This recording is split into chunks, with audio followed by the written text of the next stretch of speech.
And we are live. Now, before we start the stream proper, I do have a bit of a preamble, and that is tomorrow's stream for A Knight's Tale has been moved. It's still on tomorrow, but it has been moved from 10 to 8, so that way it's better for my brother who will be co-hosting it with me. But the Knight's Tale stream should be starting around 8. We'll probably start watching it. I'm gonna guess between 8:15 and 8:30, and it's like an hour and a half movie, I think, so it would be done around 10 in that case. But just want to start by saying that real quick. Ooh. And also just in general, I think all streams are just going to start at 10 from now on. That's kind of already been the thing, but I've kind of been playing with 9 o'clock, but it seems that 9 o'clock is a good early start time if I'm like energetic. But the default is just going to be 10 o'clock from now on. Just real simple, get that out of the way. So this is not a problem. Don't have to worry about that, saying that at the end of stream was something. Now let's get into today's topic, chat. I'm gonna have to be playing around with some things, so let me see here. Presentation. Knights. I wanted to talk about them. Now, I've kind of realized on the last day of February, I should have had this be the first stream of the month, because I don't really know anything about knights. I'm an American. I know some Americans are into knights. I'm into cowboys, dude. Early stream tomorrow. Ooh. Saturdays are a little more flexible for people. Actually, 8 o'clock seems to be a fine time for people on Saturdays. It's just that the continuity was all. But we're not talking about that. We are talking about Knights. I want to talk about Knights by Merrick Colombo Vesper. You're probably going to know more about Knights than me. This is very much a person introducing Knights to both himself and other people. And I wanted to cover three things with Knights, because I have talked about this before in history, how there's three histories. There is what happened, there is the exaggeration, there's the hyperbole, and then there is the myth. And we're going to be covering those three things in this presentation, and then kind of wrapping up talking about we're going to talk about jousting as well, and then we're going to wrap up talking about kind of the ideas of knights and whatnot. So knights are very cool, don't get me wrong. I mean, they encompass a lot of cool ideas, and we'll get through that as the presentation goes along. Not going to be a very long presentation, but again, I'm American through and through. More cowboy guy for me.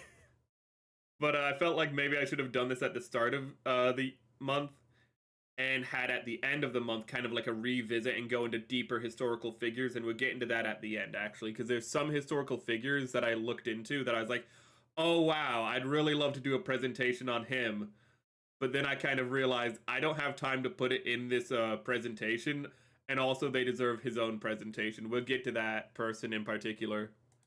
But we're going to start with just a historical knight. This is a statue in San Diego. Don't worry about it. I tried to look up why San Diego had a statue of this dude. I don't know why. But this is El Cid, the Knight of Spain. And I say the Knight of Spain as in, he is, when you think of a Spanish knight, he's that dude. I wanted to get, a knight from each country, but I also realized that wasn't really feasible. So there's no, French knight in this. We're just going to do El Cid. But El Cid, he was the Knight of Spain. This dude, known as just being a great strategist, and just also not a half bad diplomat, as he made sure that when actually I think I have it right here, when Alfonso took power from his brother Sancho, there was kind of suspect that his brother died from unnatural causes, and Alfonso was the one responsible, and it was El Cid.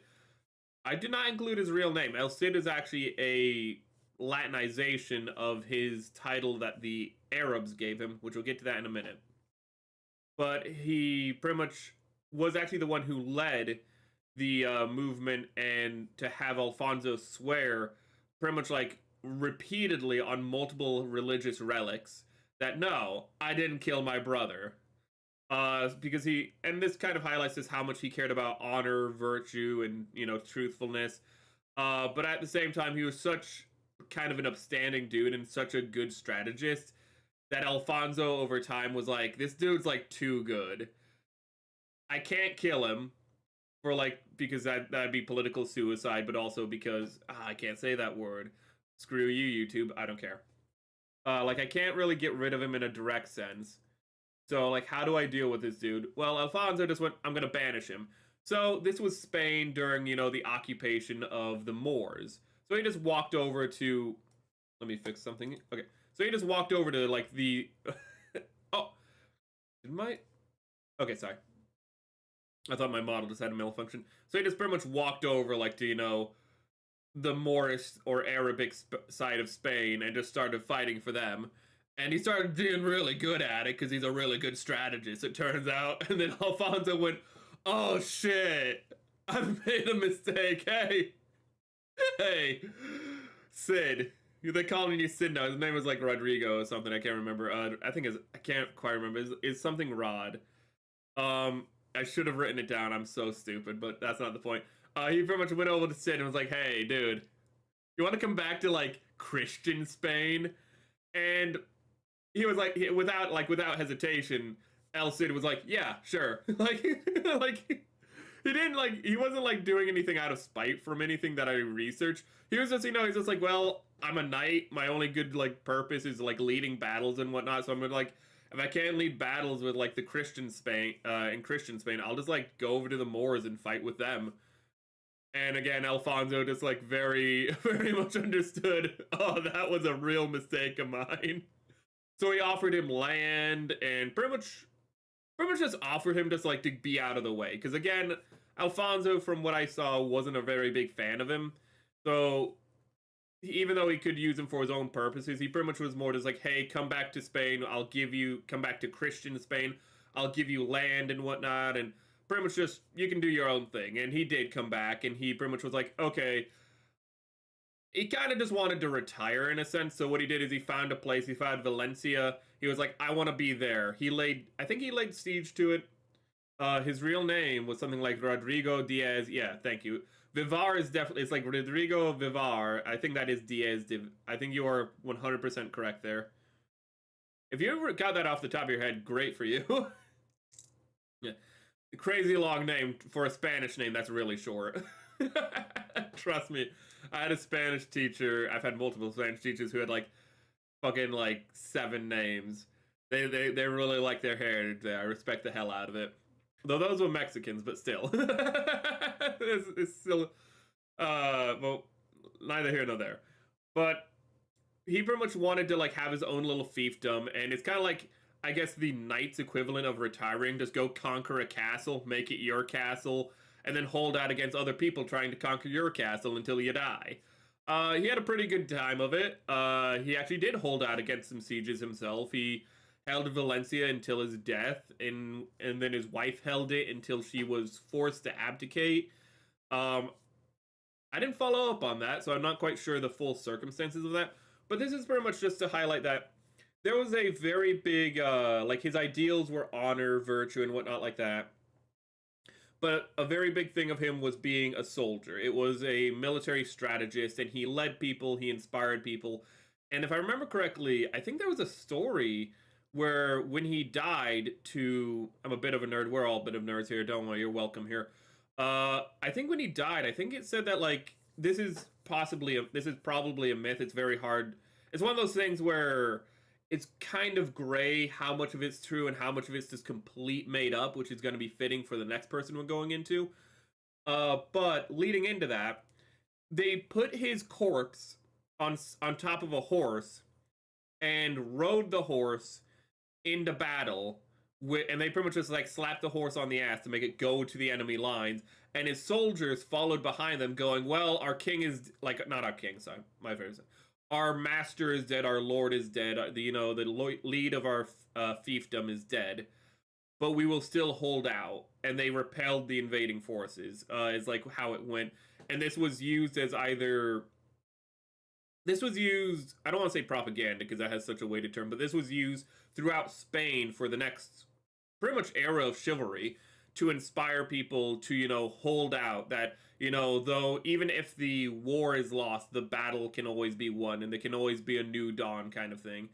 So regardless of if it was real that they just slapped his corpse onto a horse and then followed it into battle, it was used as an inspiration for generations to come in Spain and the retaking of Spain for Christendom against the Moors, which is very cool, but it gets into more of like the kind of gray area of history, which leads us into Ulrich von Liechtenstein. Now, Ulrich, the greatest resource for his life was himself, which is both good and awful because he embellished the hell out of things. Like one of the first things I found out is it's very unclear just how like honest anything in his fucking autobiography is. Like he could have just made it up just for like, to sound cool. He could have done a lot of these things. It's not really clear in some cases. We know he was a real person. We know he did do certain things, but the extent of certain actions, not the clearest. He is a great historical figure nonetheless, because even if like there is embellishing, I think it's kind of like, think of him like the real cowboys, like those cowboy figures going back to cowboys, of like, the guy was real. He did certain things, but there's parts of his story that's a little embellished. Think of like Wyatt Earp, we know Wyatt Earp was real. We know the OK Corral. We know all these things happened. But there's some gradients to some of the things that like happened.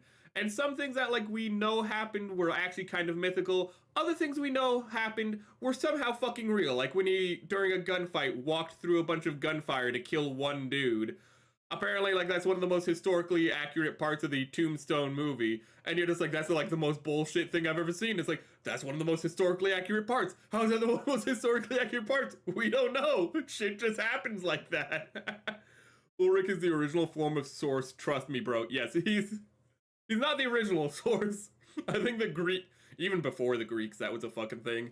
But one of the things where he is said to have done to encapsulate more of the romantic side, and when I say romantic, I don't mean the idealist, though also the idealist, more the literal, like, Cupid with a bow romantic side, is he rode through Europe, going through tournament to tournament, just with a woman.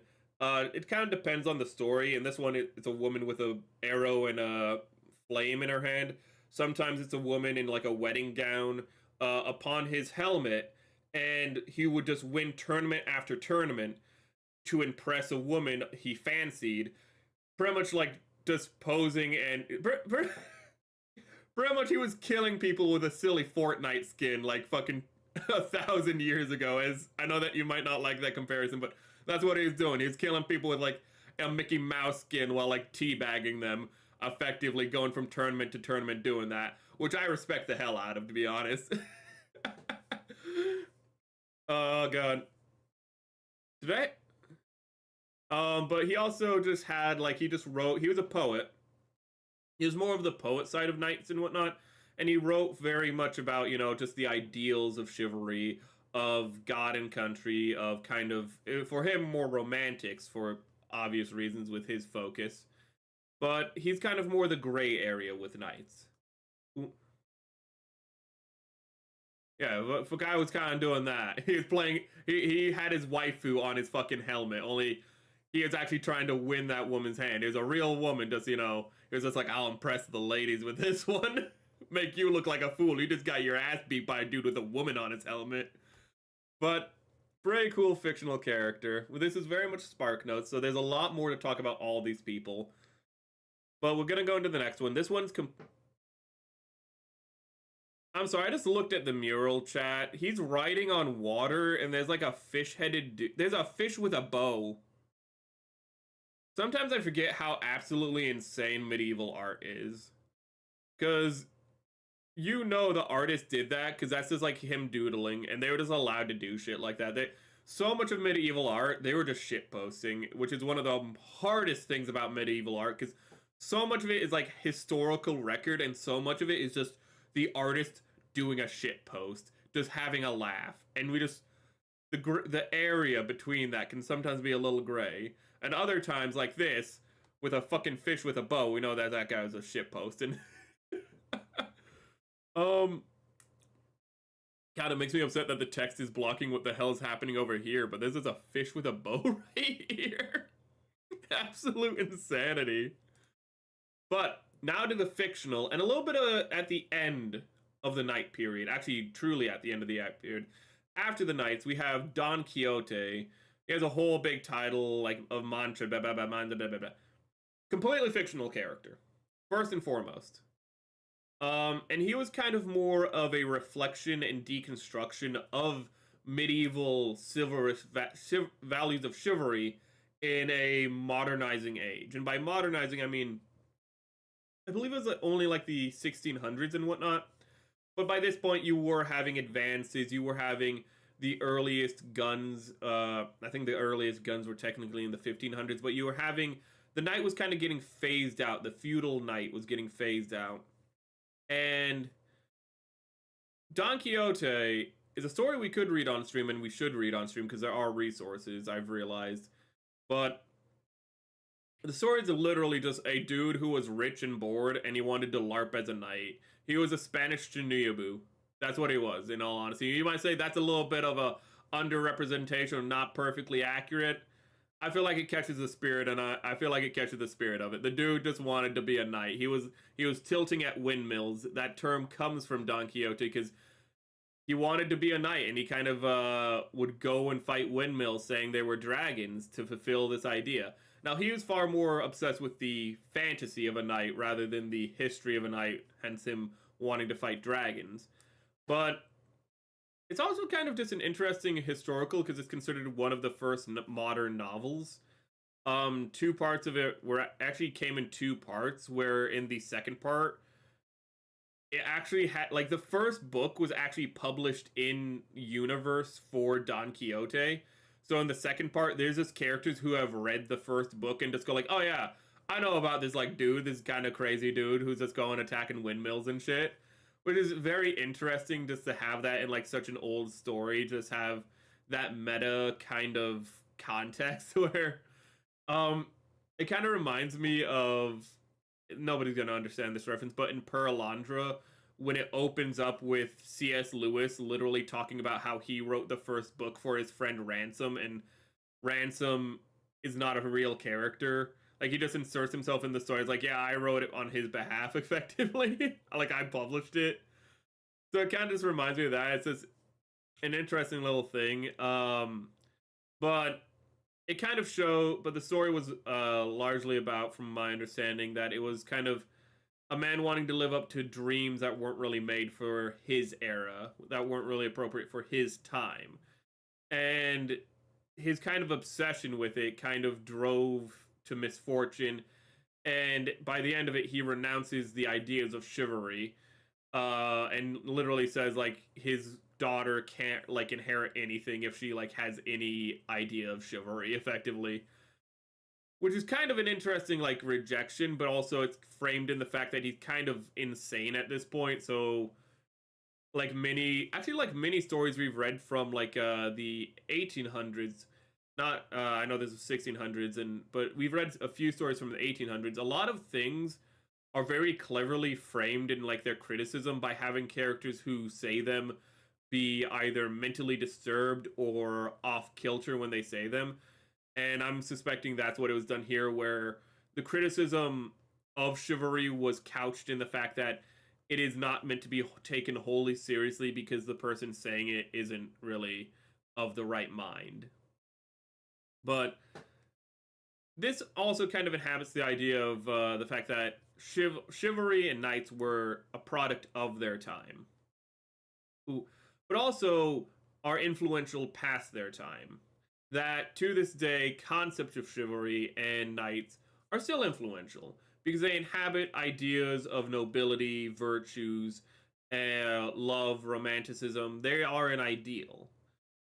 And though maybe not all of the things in them, like, retaking the Holy Land on behalf of Christ, might not be very relevant today, concepts like, loyalty to your fellow man, holding them up to be better people, are. And kind of Don Quixote, in a way, symbolized, to my understanding at least, the more negative aspects of focusing on the glory and pride of knighthood, instead of the more humanitarian aspects of it. But also, just because we're doing a Knight's Tale tomorrow, I also wanted to talk about jousting.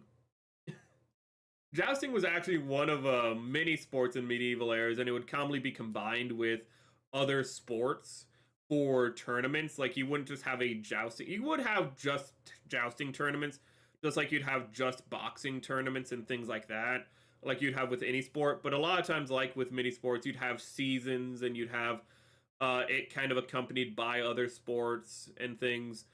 And there were different types of jousting. Not all of them were, people running into each other, like on the backs of horses running into each other. There was ring jousting, which was just pretty much accuracy jousting. It was you ride on the back of the horse, you get you have a ring hanging from some kind of apparatus, and you go through it.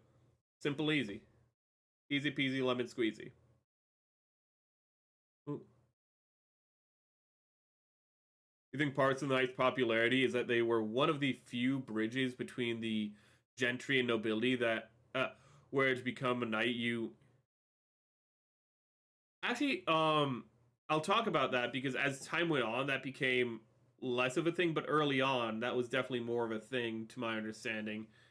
It kind of depends on like very early chivalry ideas, yes, because were knights became like more focused on nobility, while knights originally were more a general term for men at arms who simply had better arms. But we'll get to that, I hope.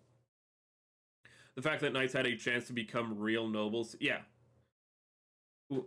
Actually finds, but actually jousting, I learned this, found its roots, and by roots you have to put quotation marks on this, in Rome. Now, I wasn't really able to find out if, like, by roots it was anything recognizable as jousting, or it's just like people did something similar in the Roman period.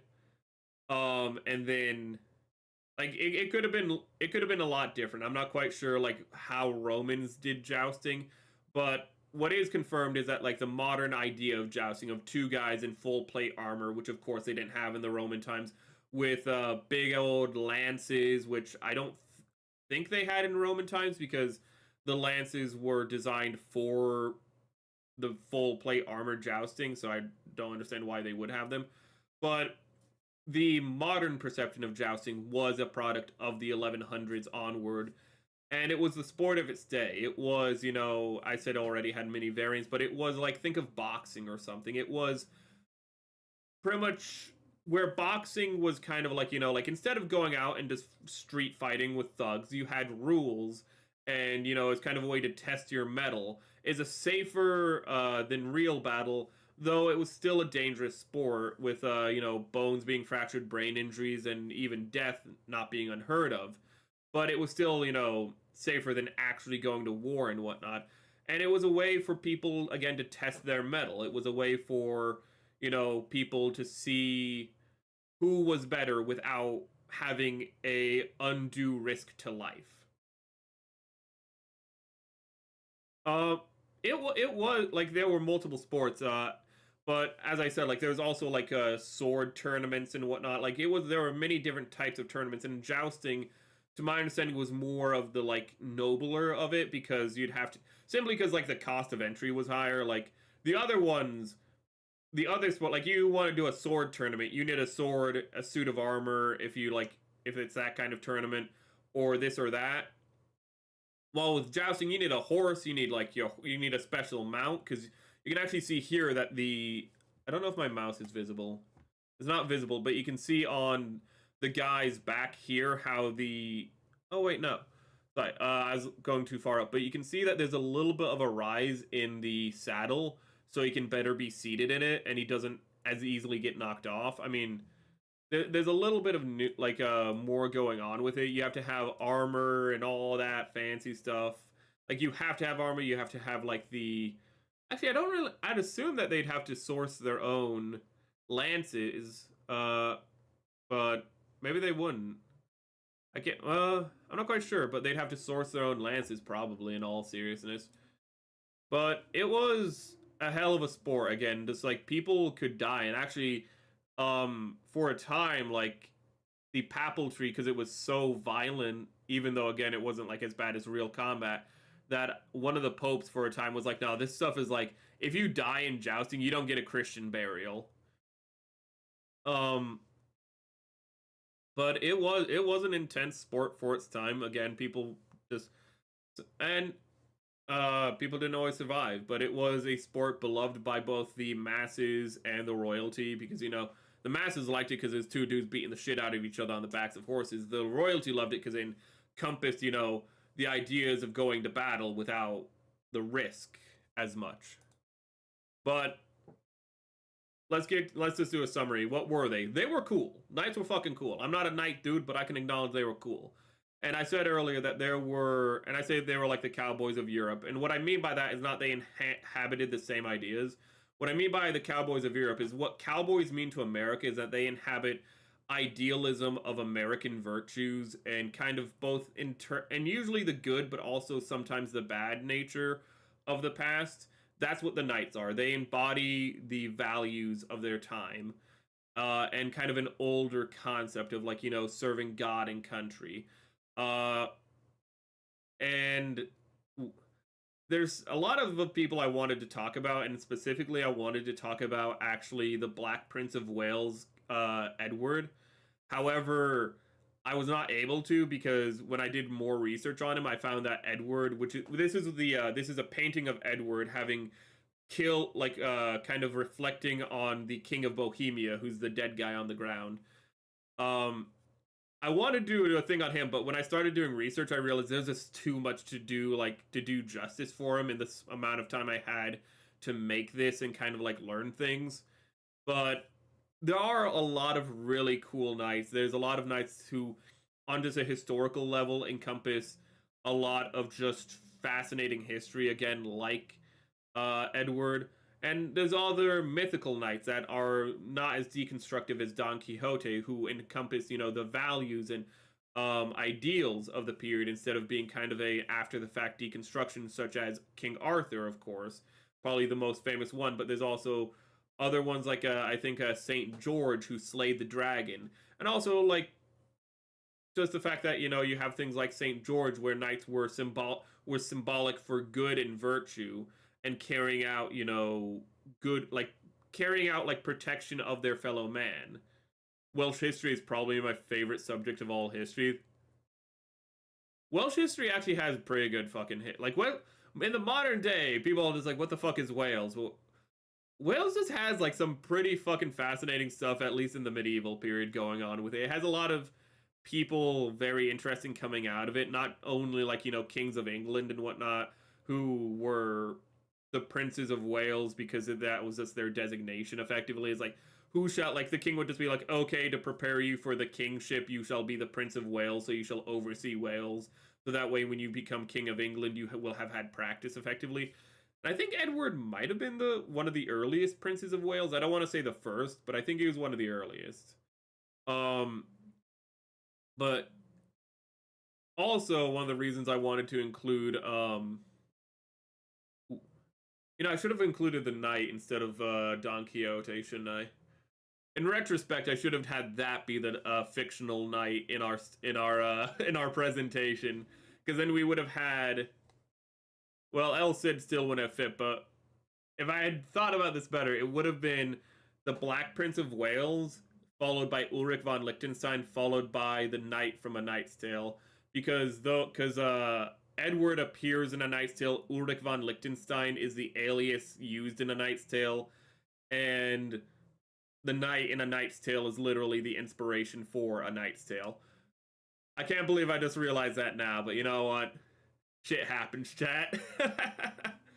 But at the same time, Edward had so much going on with him that I feel like he deserved his own presentation. But knights originally were men called to arms. They were not like the lowest of peasants or anything, but they were men who were kind of like the higher ups of their villages and tribes and whatnot, who were called to lead, the rest of their people to battle under, say, whoever the lordship of the area was. And they could ascend to higher degrees of nobility and royalty, from going from, just a simple squire or a page to, full on royalty, which actually I didn't mention that's how like El Cid was. I think El Cid started out as a page and by the end of his life had a fiefdom. Uh, but they inhabited ideas. Over time, that it developed into ideas of nobility, loyalty, virtue, and responsibility to God and country. Of practicing goodwill to your fellow man. Not all knights were perfect people, mind you, and some of them were bastards. But that's true for all kind of thing. But the ideal was to function towards a better future, to make a better like land for your not simply yourself but your family and the people to come after you. It was a more larger picture ideology at its best. Ooh, do I have another slide? I do not have another slide. So that is our presentation on knights. It's very basic, very Sparks Notesy. I like how at the very end I realized I should have had it structured differently. I should have talked about the Black Prince of Wales. Oh my god. And I should not have talked about Don Quixote. Though Don Quixote is still relevant. He is still a kind of after the fact examination of chivalry for its time, like after its time, but I feel like that's kind of maybe would have been better if I had a more rounded presentation that went through the history of chivalry. I should have had it structured with the Black Prince, Liechtenstein, and then the Knight. But that's okay that we did not cover the Knight here because we are reading about the Knight. Let me see if I can just get... I'm going to have to very quickly resize this and go to here. We're going to start with this, actually. Okay. Now, we're not going to be reading it all in Middle English. We're going to start in Middle English. Then we're going to go back and restart it in Modern English. Because I just felt like it was kind of fun, like, learning and seeing all the Middle English, personally. Let me get on my glossiers. There we go. Let me get off my coat so I'm a little more comfortable. And I'm kind of wondering how much you guys will understand what's about to be read. Oh. Well, as old as stories telling us. Once, as old stories no, fuck, sorry. Okay, so there's a translation underneath. Okay. Well, as old stories tell us, there was a duck that hate Thesus. Of Athens he was lord and governor, and in his time switch conqueror. The greater was their noon under the sun. Full many a Riken country had he won. What with his wisdom and his chivalry he conquered all the region of Femenia. I don't know how, Femenia. I'm just gonna say Femenia. That Willem was eclipsed Scythia and wedded the Queen Hippolyta, and brought higher whom with him in his country with much glory and great solemnity. Solemnity. Where did I find this? This is... Let me double check, because some of the times these resources are like, you can use them, but you can't like say, this is Harvard's translation of it. This is a Harvard resource, which actually I did not mean to get up. I meant to get up the... I can't say the... It's weird. Like, it's like, you can use this, you can even read about it, but you can't credit us. But I actually meant to get up a different one. Let me see if I can find it real quick. Okay. I think God, it's so annoying. I don't think I'm allowed to credit them, even though you can just find it. It's like the first result. If you just type in "Read a Knight's Tale," you should be able to find this one pretty easily. The other one was Harvard though, but Harvard might technically, even though like I was only reading the original text, I could still probably get in trouble because stupid shit like that. But Conqueror, Somni, Chivalry, Feminist, okay, and wedded the Queen Hippolyta, and brought here whom with him in his country with much glory and great sympathy, and eke ere young sister Emilia, and thus with victories and with let I this noble duke to Athens ride, and all his host in arms him beside. And certes, if it near too long to hear, I would untold Yaufol the manner how won in was the reign of Fabian by Thesus and by his chivalry, and of the great battle of the nuns betwixt in Athens and Amazons, and how a sage was Hippolyta, the fair and hearty queen of Scythia, and of the feast that was at her wedding, and of the tempest at her homecoming, but all that I moot as now forbear, I have, God woot, at large field to air, and wake been the oxen in my plough. The remnant of the tale is long enough. I will not let an eke none of this rot. Let every fellow tell his tale about, and let's see now who shall the supper win. And there I left, I will Jane be Jane. But the reason I did that is because I just think it's interesting to go here, because like here, this one right here I think is very fascinating. Like this sentence, and wake bin the oxen in my plow. I love how it looks like illiterate version of modern English, but a lot of it being just spelled. Yeah, that's kind of what I want to touch here. Like there's little things like this, or homecoming, or weddings. Actually, it's homecomings. Feast. I'm assuming this is feast. You have great, which is we had great a few times, which is like GRET, or depending on like the context, it's like GREET. But this is obviously like great. There's like little things. It's a lot easier to understand than Old English. Let me tell you right now, because Old English would be like Gaskunde Skurgen Balerken Jesus Gaskudabhernden. It's a lot easier to understand than Old English, I can tell you right that. And it's easier to read than to hear. I'm going to tell you right now, because I'm going to bet you guys had probably a hard time like following along if you're just hearing. But if you actually read it, you can pretty much follow along pretty well. Like he's just saying like Theseus is really cool.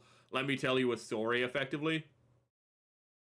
But we're not going to read the whole thing like that, because for obvious reasons it's going to be a bit of a pain, and also I don't really know how to pronounce like a lot of these terms. Like this is probably like feste instead of like feast, but like quen, like assuaged. Like also there's the fact that like in older English, like ed would have an accent over it, so it wouldn't be assuaged, it would be assuaged. So to kind of save us the trouble of that. Also, is there an accent over the e right here? Athenes? Athenes? Athenes. I don't know. That we're gonna go over to this website instead, which has a more of a translation that's a little bit approachable, if you will humor me. So let me get a drink and let us start over.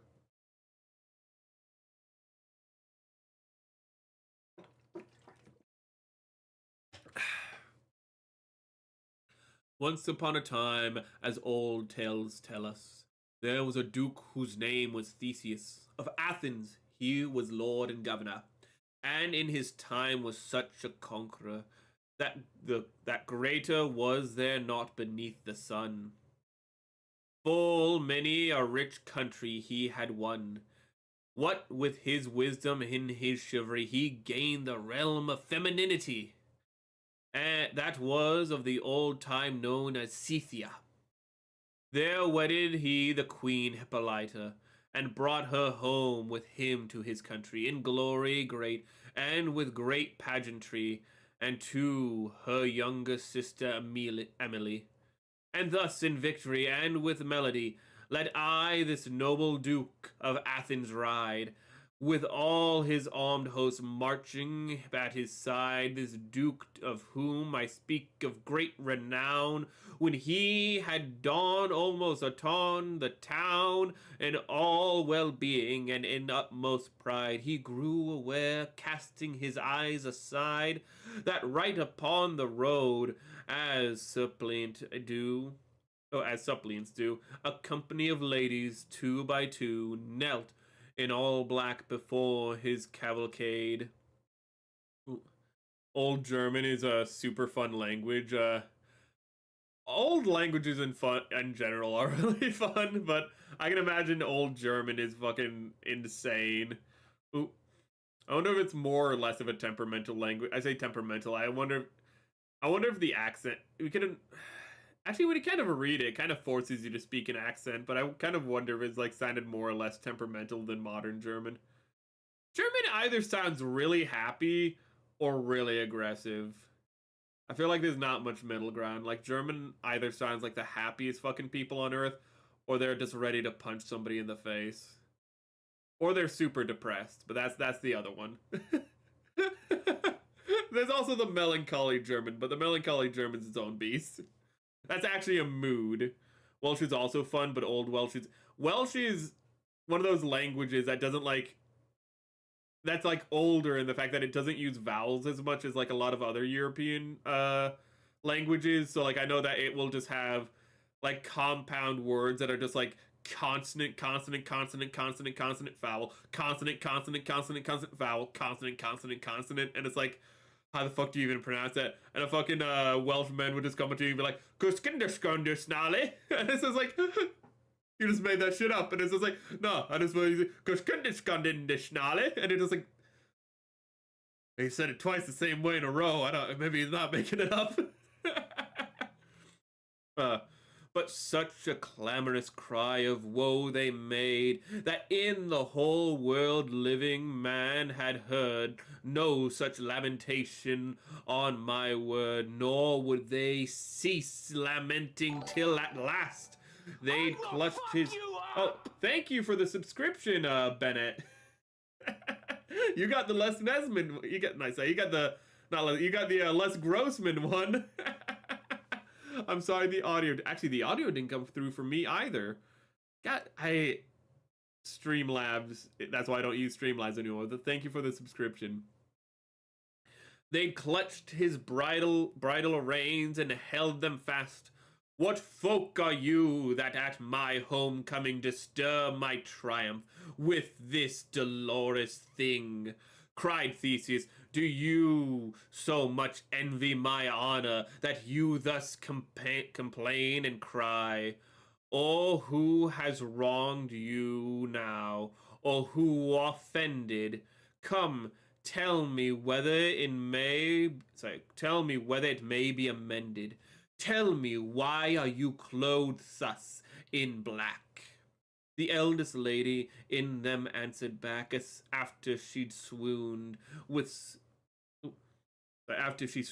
cheeks so deathly drear, that it was pitiful to see and hear, sorry, I thought it said to see her, and said, Lord, to whom fortune has but given victory, and to conquer where you've striven, your glory and your honor grieve not us, but we beseech your aid and pity thus.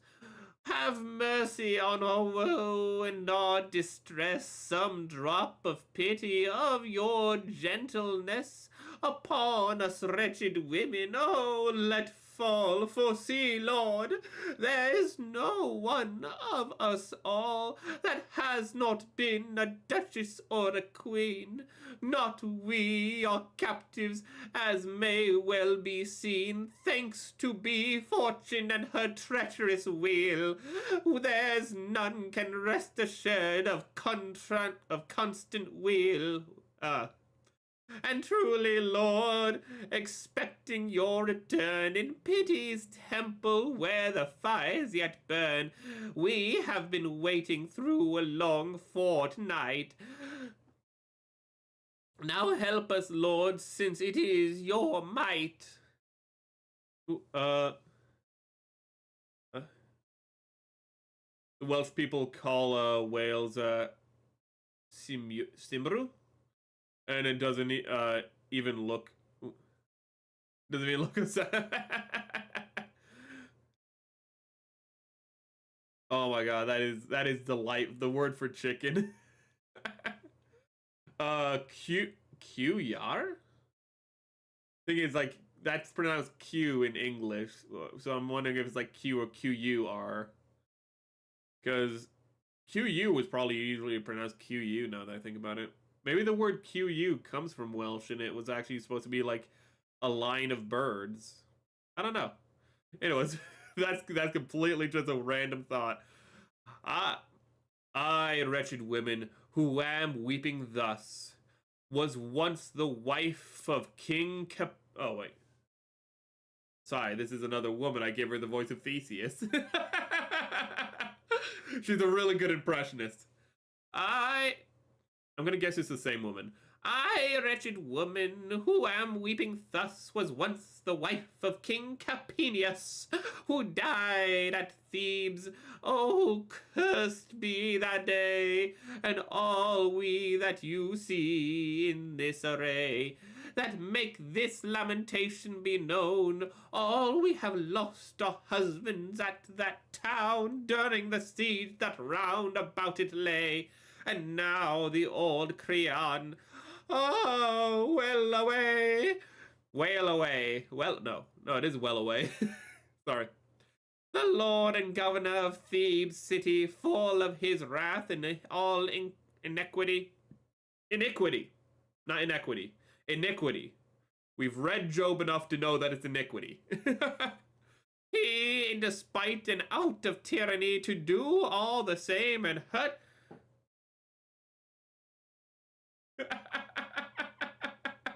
Why was that one so late? I don't know if that one's audio came through. Why was that one so late? Those are like 10 minutes apart. Said Q for, okay. It actually makes me wonder if it is that same origin of word. Huh. I'm probably gonna forget to look that up. But, of our Lord, sorry. He, in despite, and out of tyranny, to do all shame and hurt to bodies of our Lord husbands, lying slain a while. Also, I need to not have that redundancy in the notifications, so I need to turn off Streamlabs. I'm gonna take an aside real quick to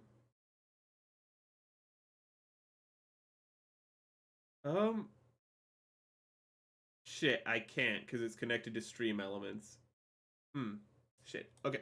Well, I'm gonna have to figure that out later. Our husband slain, our lord husband lying slain a while has drawn them all together in a pile, and will not suffer them nor give consent to be buried or burn, nor will relent, but sets his dogs to eat them out of spite. And on that word at once without respite, they all fell prone and cried out piteously,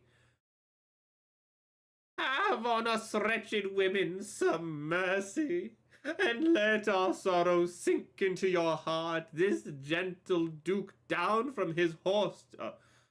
Wait, are they still talking? The quotation, okay. This gentle duke down from his horse did start, with heart and pity when he'd heard them speak. The quotation marks didn't end for some reason. I am the knight. Good. Yeah. Good to see you, Opus. And also, thanks for the comment on the video. I appreciate it. I appreciate that you enjoyed it. The Toast video. It seemed to him his heart must surely break, and in his arms he took them tenderly, giving them comfort understandingly, and swore his oath that as he was a true knight, he would put forth so thoroughly his might against the tyrant Creon as to wreak vengeance so great that all Greece should speak and say how Creon was by Theseus served, as one that had his death full well deserved. Ooh. Okay. Pure cinema. Thank you. This sworn and done, he no more there abode. His banner he displayed, and forth he rode toward Thebes, toward Thebes, and all his host marched on beside. Thus rode this duke, thus rode this conqueror, and in his host of chivalry at the flower, until he came to Thebes and did alight full in field where he'd intent to fight.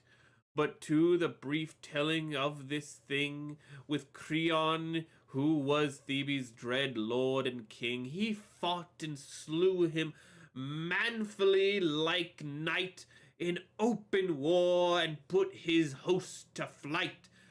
And by assault he took the city, then leveling wall and rafter with his men, and to the ladies he restored again the bones of their poor husbands, who were slain, to do for them the last rites of that day.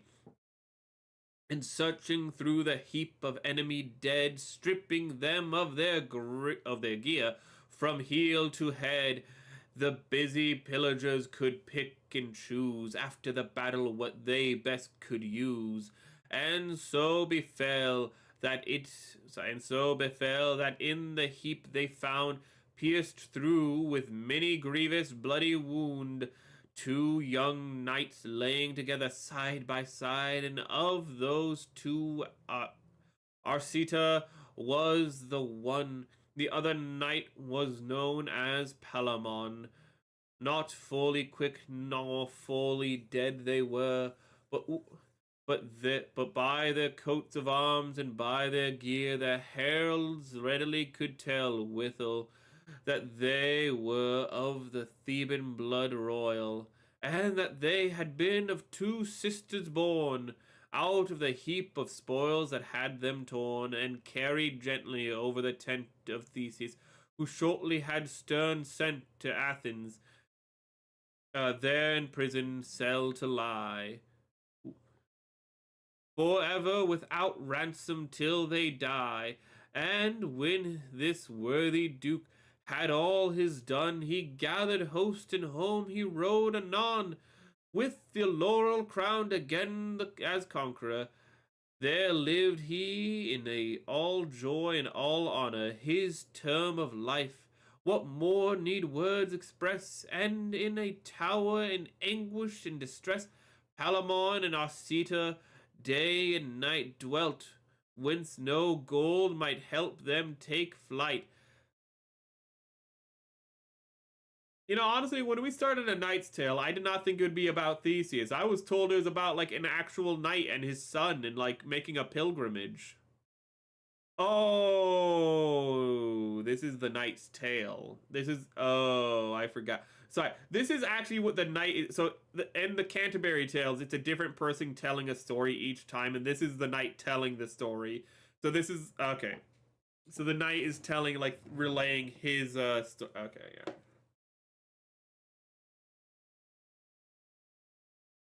So we're gonna have to go back and read the prologue. So we're gonna have to find A Knight's Tale prologue. We're gonna have to find the Canterbury Tales prologue in English. We're still gonna finish. I don't know if we can finish this one up. This is really freaking long, but we're still gonna continue reading this. But we need to find the Canterbury Tales, the night. We need to find the Canterbury Tales prologue, because each one, you have a prologue which describes the person telling the story, and then they tell their story. is how it goes. Like that's the structure of the Canterbury Tales, and I kind of forgot about that, so I was very confused. Let's continue. Thus passed by year, and day by day, till it fell out upon a morn in May, that Emily, far fairer to be seen than is the lily on its stalk of green, and fresher than is Mary with flowers and flowers new, for with the rose's colour strove her hue. I know not which was fairer of the two. Before the dawn, as was her wont to do, she rose and dressed her body for delight, for May will have no sluggards of the night. That season rouse every gentle heart, and forces it from winter's sleep to start, saying, Arise and show thy reverence. So Emily remembered to go thence in honor of the May, and so she rose clothed. She was sweeter than any flower that blows. Her yellow hair was braided in one tress behind her back, a full yard long, I guess. And in the garden, as the sun uprose, she sauntered back and forth and through each close, gathering many flower, white and red, to weave a delicate garland for her head, and like a heavenly angel was her song, the tower tall, which was so thick and strong, and of the castle was the great donjon, wherein the two knights languished in prison, of whom I told and shall yet tell withal, was joined at base unto the garden wall, whereunder Emily went dallying. Bright was the sun and clear that morn in spring, that Palamon, the woeful prisoner, as was his wont by leave of his jailer, was up and pacing around the chamber high, from which the noble city filled his eye, and to the garden full of branches green, wherein bright Emily, fair and serene, went walking and went roving up and down, this sorrowing prisoner, this Palamon, being in the chamber pacing to and fro, and to himself complaining of his woe, cursing his birth, he often cried, Alas! Sorry,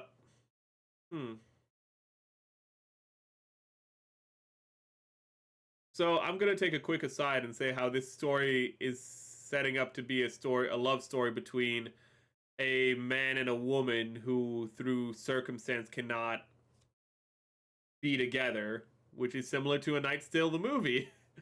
Um, ooh, it's important to.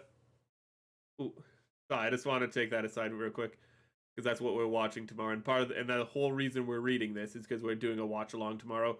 And so it was by chance or other pass that through a window closed by many a bar of iron strong and square as any spar, he cast his eyes upon Amelia. Why is it Amelia now? Wasn't it Emily like a minute ago? Whatever. And thereupon it's the same name, Merrick, don't be a fucking asshole. And thereupon he blenched and cried out, Ah! As if he had been smitten to the heart, and at that cry Arcita did upstart, and asking, My cousin, why, what ails you now? That you've so deathly pallor on your brow? Why did you cry out? Who's offended you? For God's love, show some patience as I do with prison, for it may not different be. For it may not different be. Fortune has given this adversity some evil disposition or aspect of Saturn did not horoscope affect to bring us here through differently twere sworn. But so the stars stood that when we two were born, we must endure it. That, in brief, is plain. This Palamon replied again, It's not our prison that caused me to cry, but I was wounded lately through the eye down to my heart, and that my bane will be the beauty of the lady that I see there in the garden, pacing to and fro, is cause of all my crying and my woe. I'm gonna take a drink and reset a little because I'm doing the thing where like I'm reading ahead in my head, but then it's mixing me up, like it's making me like mess up in reading. So give me a minute.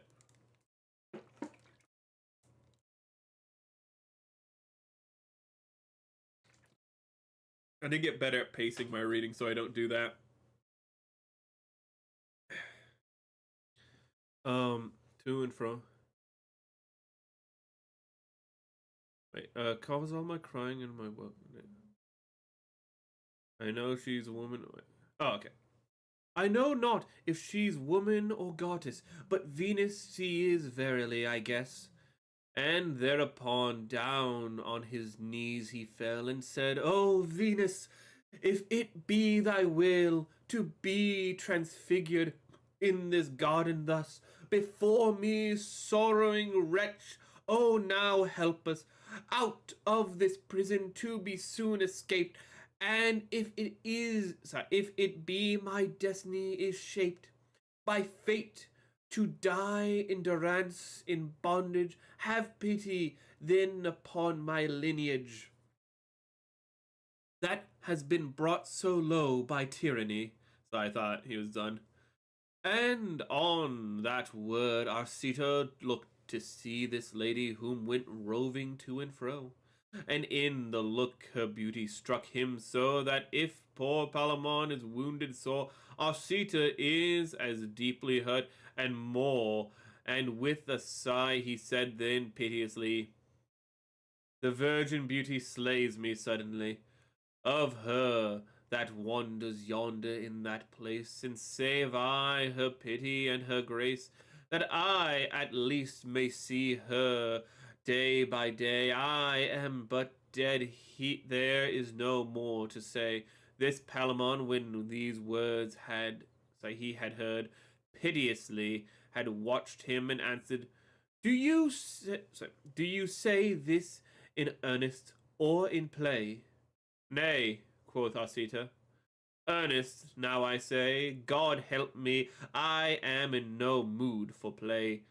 Palamon knit his they're not. It's annoying me that like the quotation marks sometimes are just not there, so I keep reading in their voice, or reading in their tone rather. I'm not really changing my voice. Palamon knit his brows and stood at bay.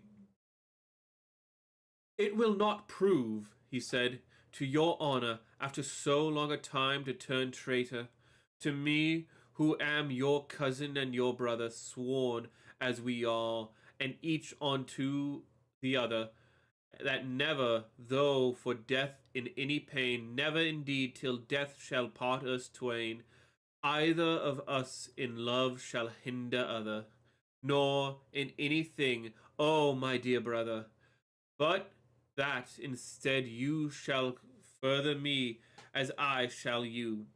All this we did agree. Such was your oath, and such was mine also.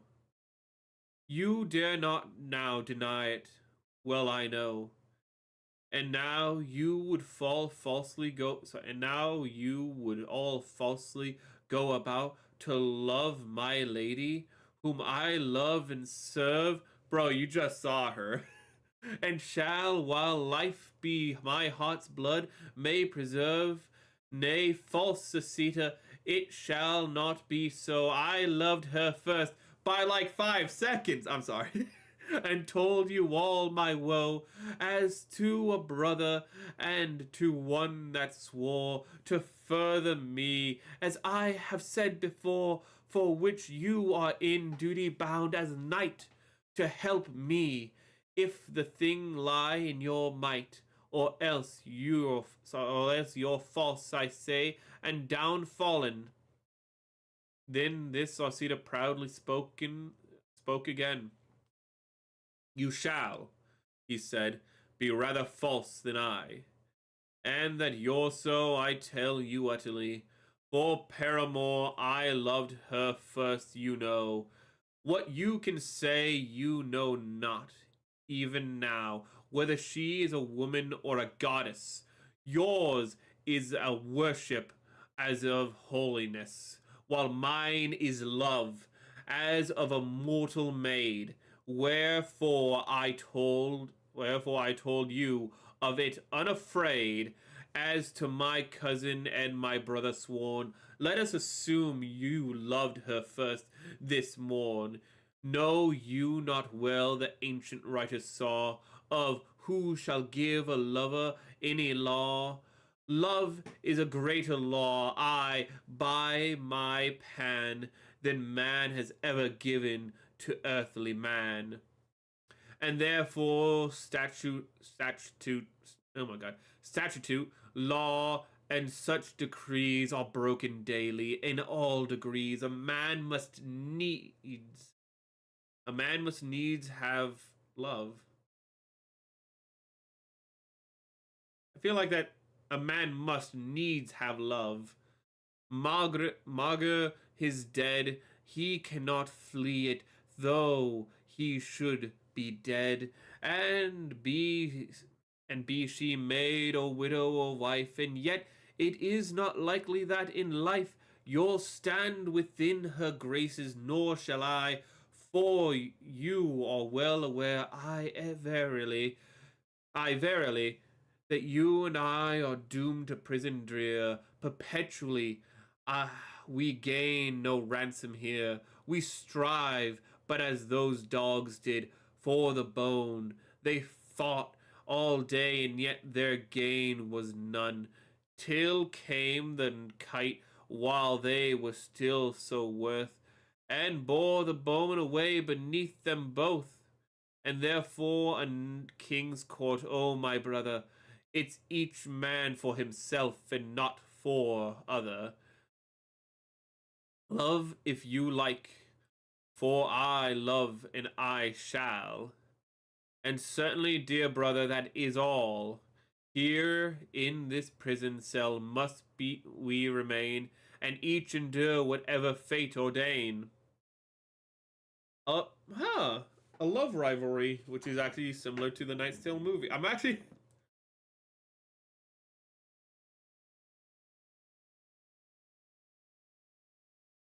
We're getting more parallels with the movie, just like indirectly, like thematic parallels. That's interesting. Ooh. Also, this is, I don't know why, but this is dehydrating me more than normal when I read. So that's also kind of creating an issue.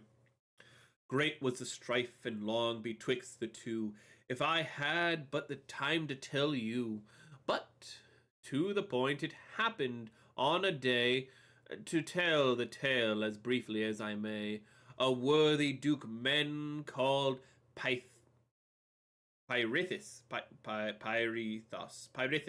Yes, I said it right the first time. I said it close enough. Who had been friend unto Duke Theseus since the time when they were very small, was come to visit Athens and to call his playfellow, as he was wont to do. For in the whole world he loved no man so, and Theseus loved him as truly, nay, so well each loved the other. Old books say that when one died, it is but the truth I tell, the other went and sought him down in hell. Oh, Pirithous! Oh, yes, I remember this guy. Um, but of the tale I have no wish to write. Pirithous loved Arcita too that night, having known him in Thebes full many years. Full a many year. Sorry. Full a many year. And finally, at this request in prayer, and that without a coin of ransom paid,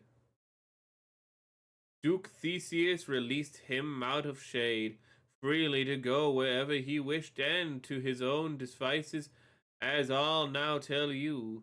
The compact was, to set it plainly down, that if Arcita any time were found, ever in life, by day or night or ground, of any country of this Theseus, and he were caught, it was concerted thus, that by the sword he straight should lose his head.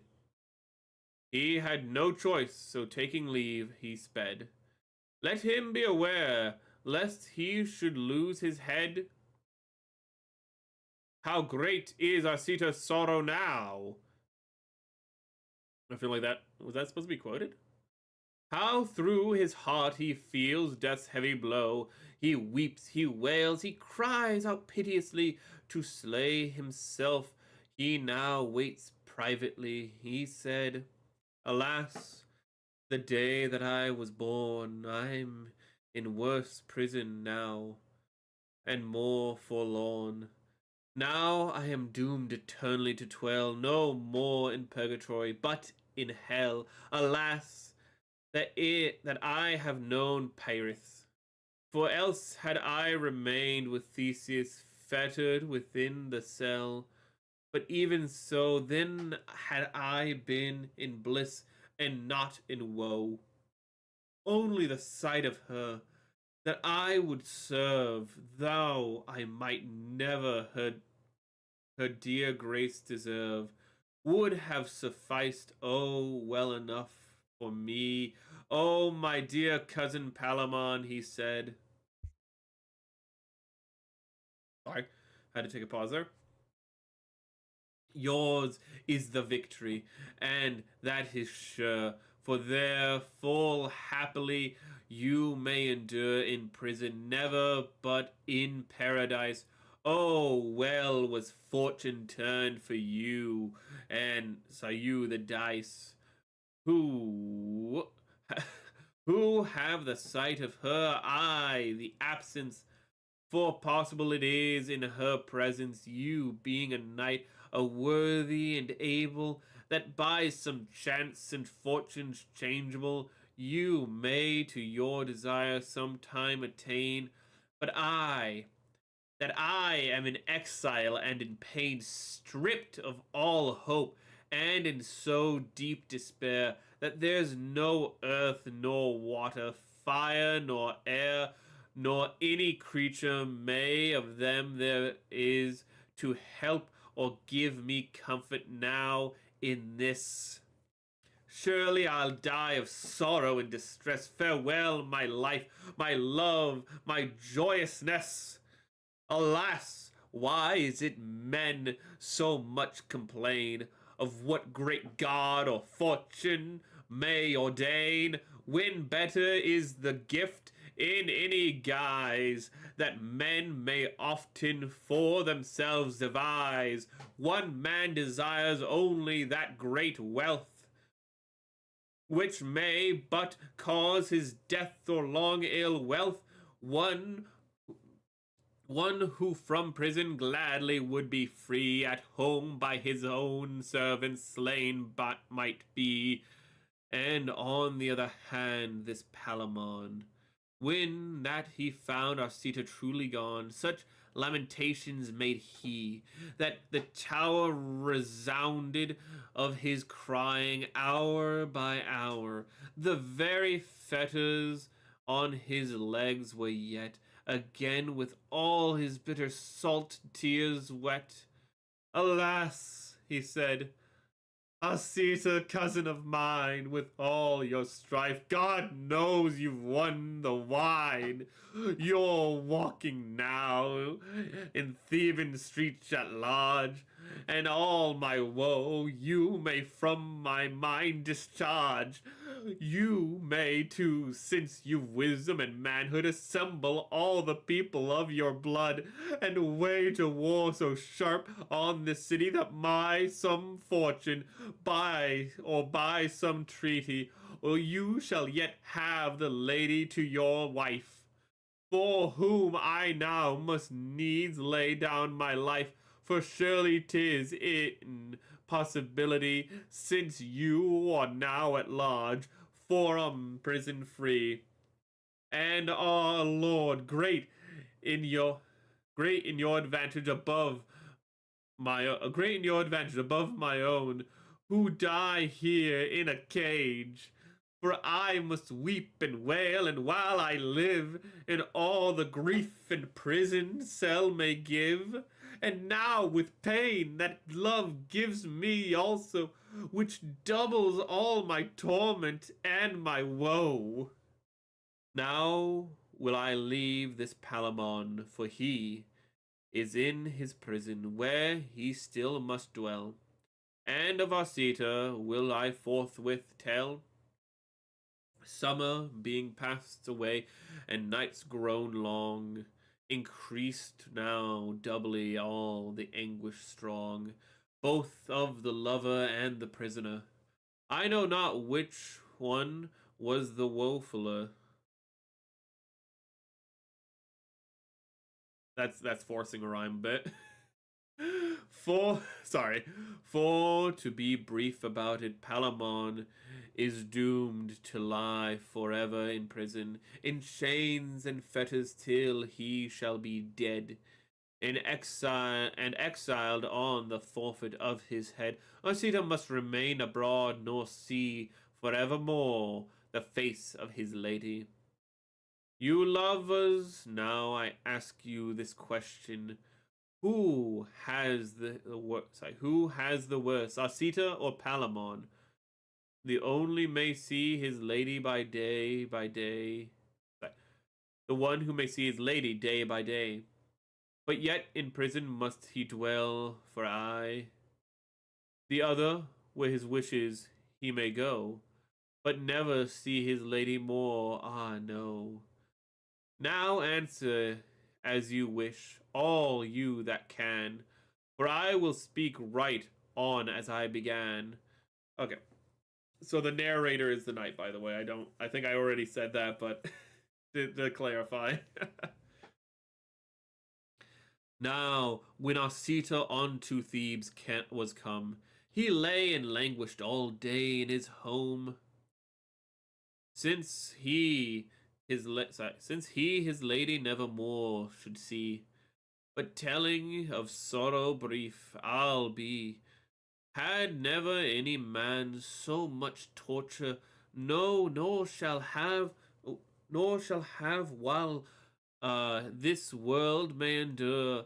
Bereft he was of sleep and meat and drink, and lean he grew and dry as shaft, I think. His eyes were hollow, awful to behold. His face was sallow, pale, and ashen cold. And solitary kept he and alone, wailing the whole night long, making his moan. And so changed was he, that no man could know him by his words or voice, whoever heard. And in his change, for all the world he feared, as if not troubled by malady of love. Malady, not malady. As though not troubled by malady of love, but by the humour dark and grim, whereof springs melancholy madness in the brain, and fantasy unbridled holds its reign. And shortly all was turned quite upside down. Both habits and temper all had known of him, his woeful lover, Sir Arcita. This woeful lover.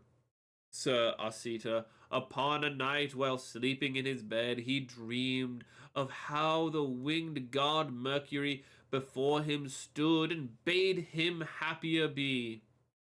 His sleep bestowing wand he bore upright. A hat he wore upon his ringlets bright. Arrayed this god was noted at a leap, as he'd been when Agnes he gave sleep. And thus she broke, to Athens shall you wend, for all your woe is destined there to end.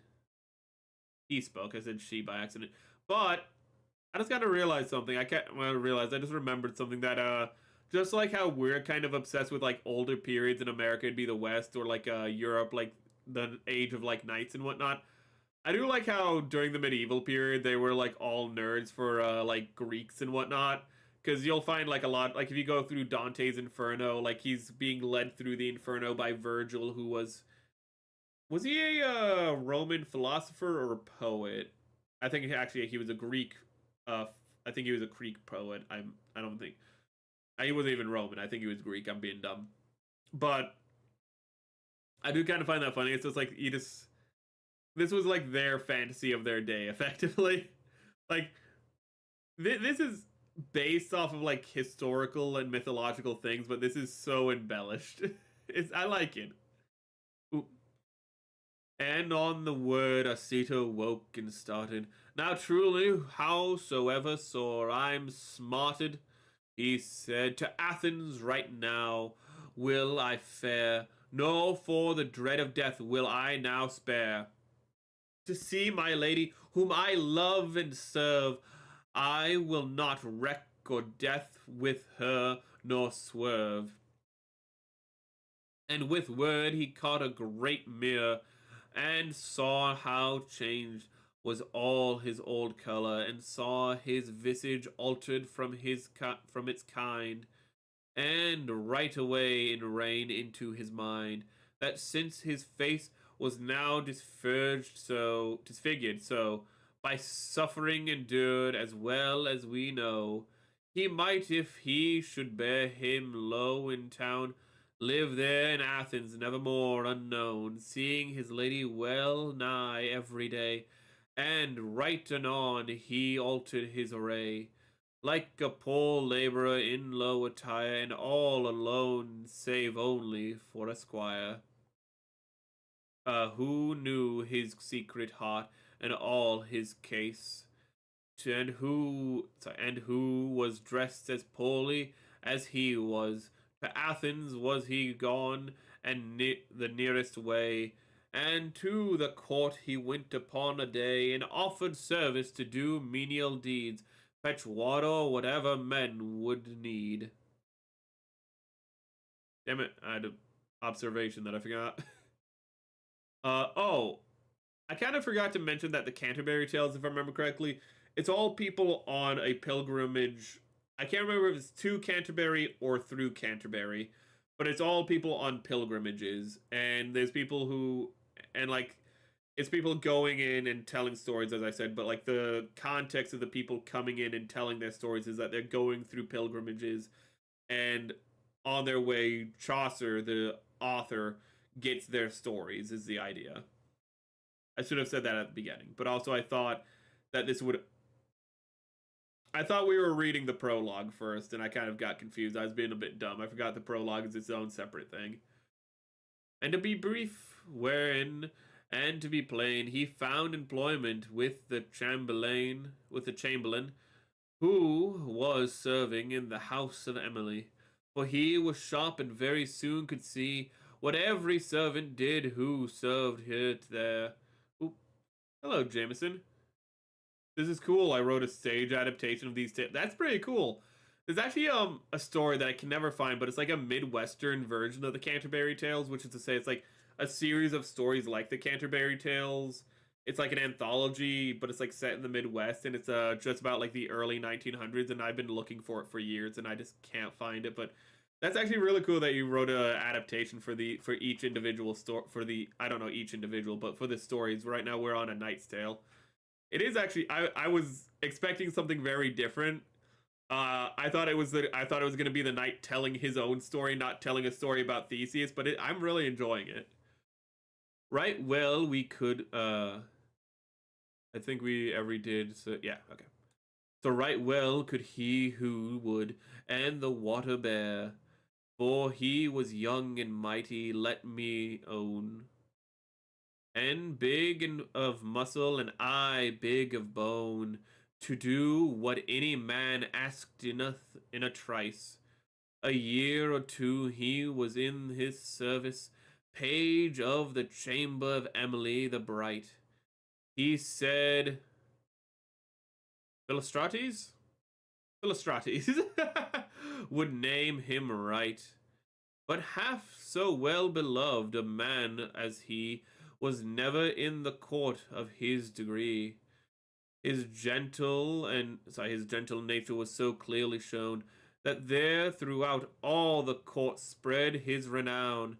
They said it were but a kindly courtesy if Theseus should heighten his degree, and put him in more honorable service, wherein he might his virtue exercise.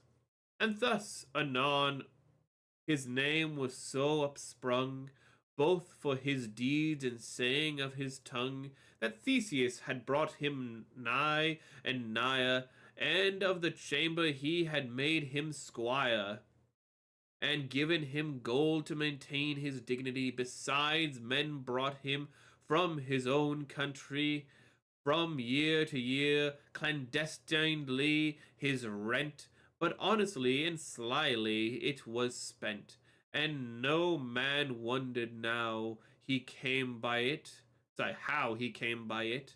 And 3 years thus he lived with such profit, and bore him so in peace and so in war. I need to take a drink real quick.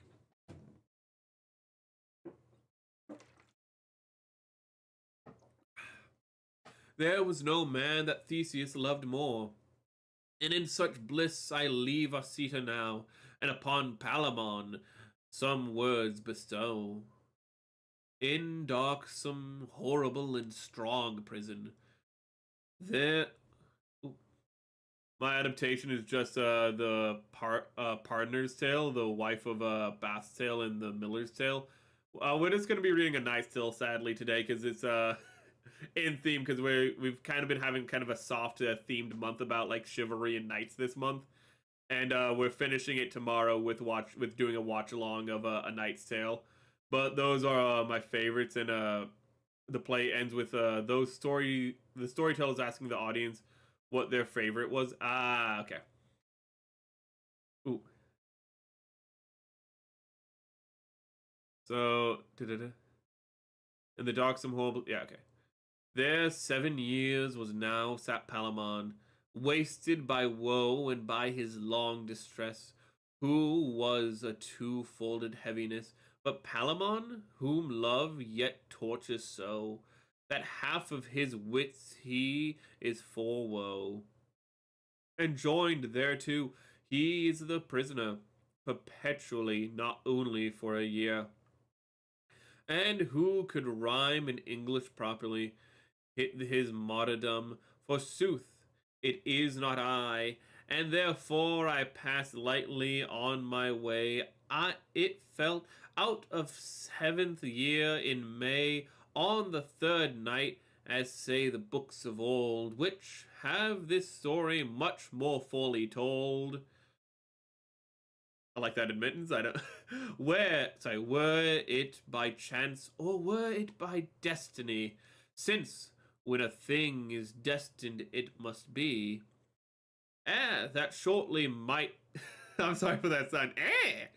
That shortly after midnight, Palamon, by helping of a friend, broke from prison and fled the city fast as he might go, for he had given his god a drink that so was mixed of spice and honey and certain wine, the opiates and sleeping powders fine, that all that night, although a man might shake, this jailer he slept on, nor could awake.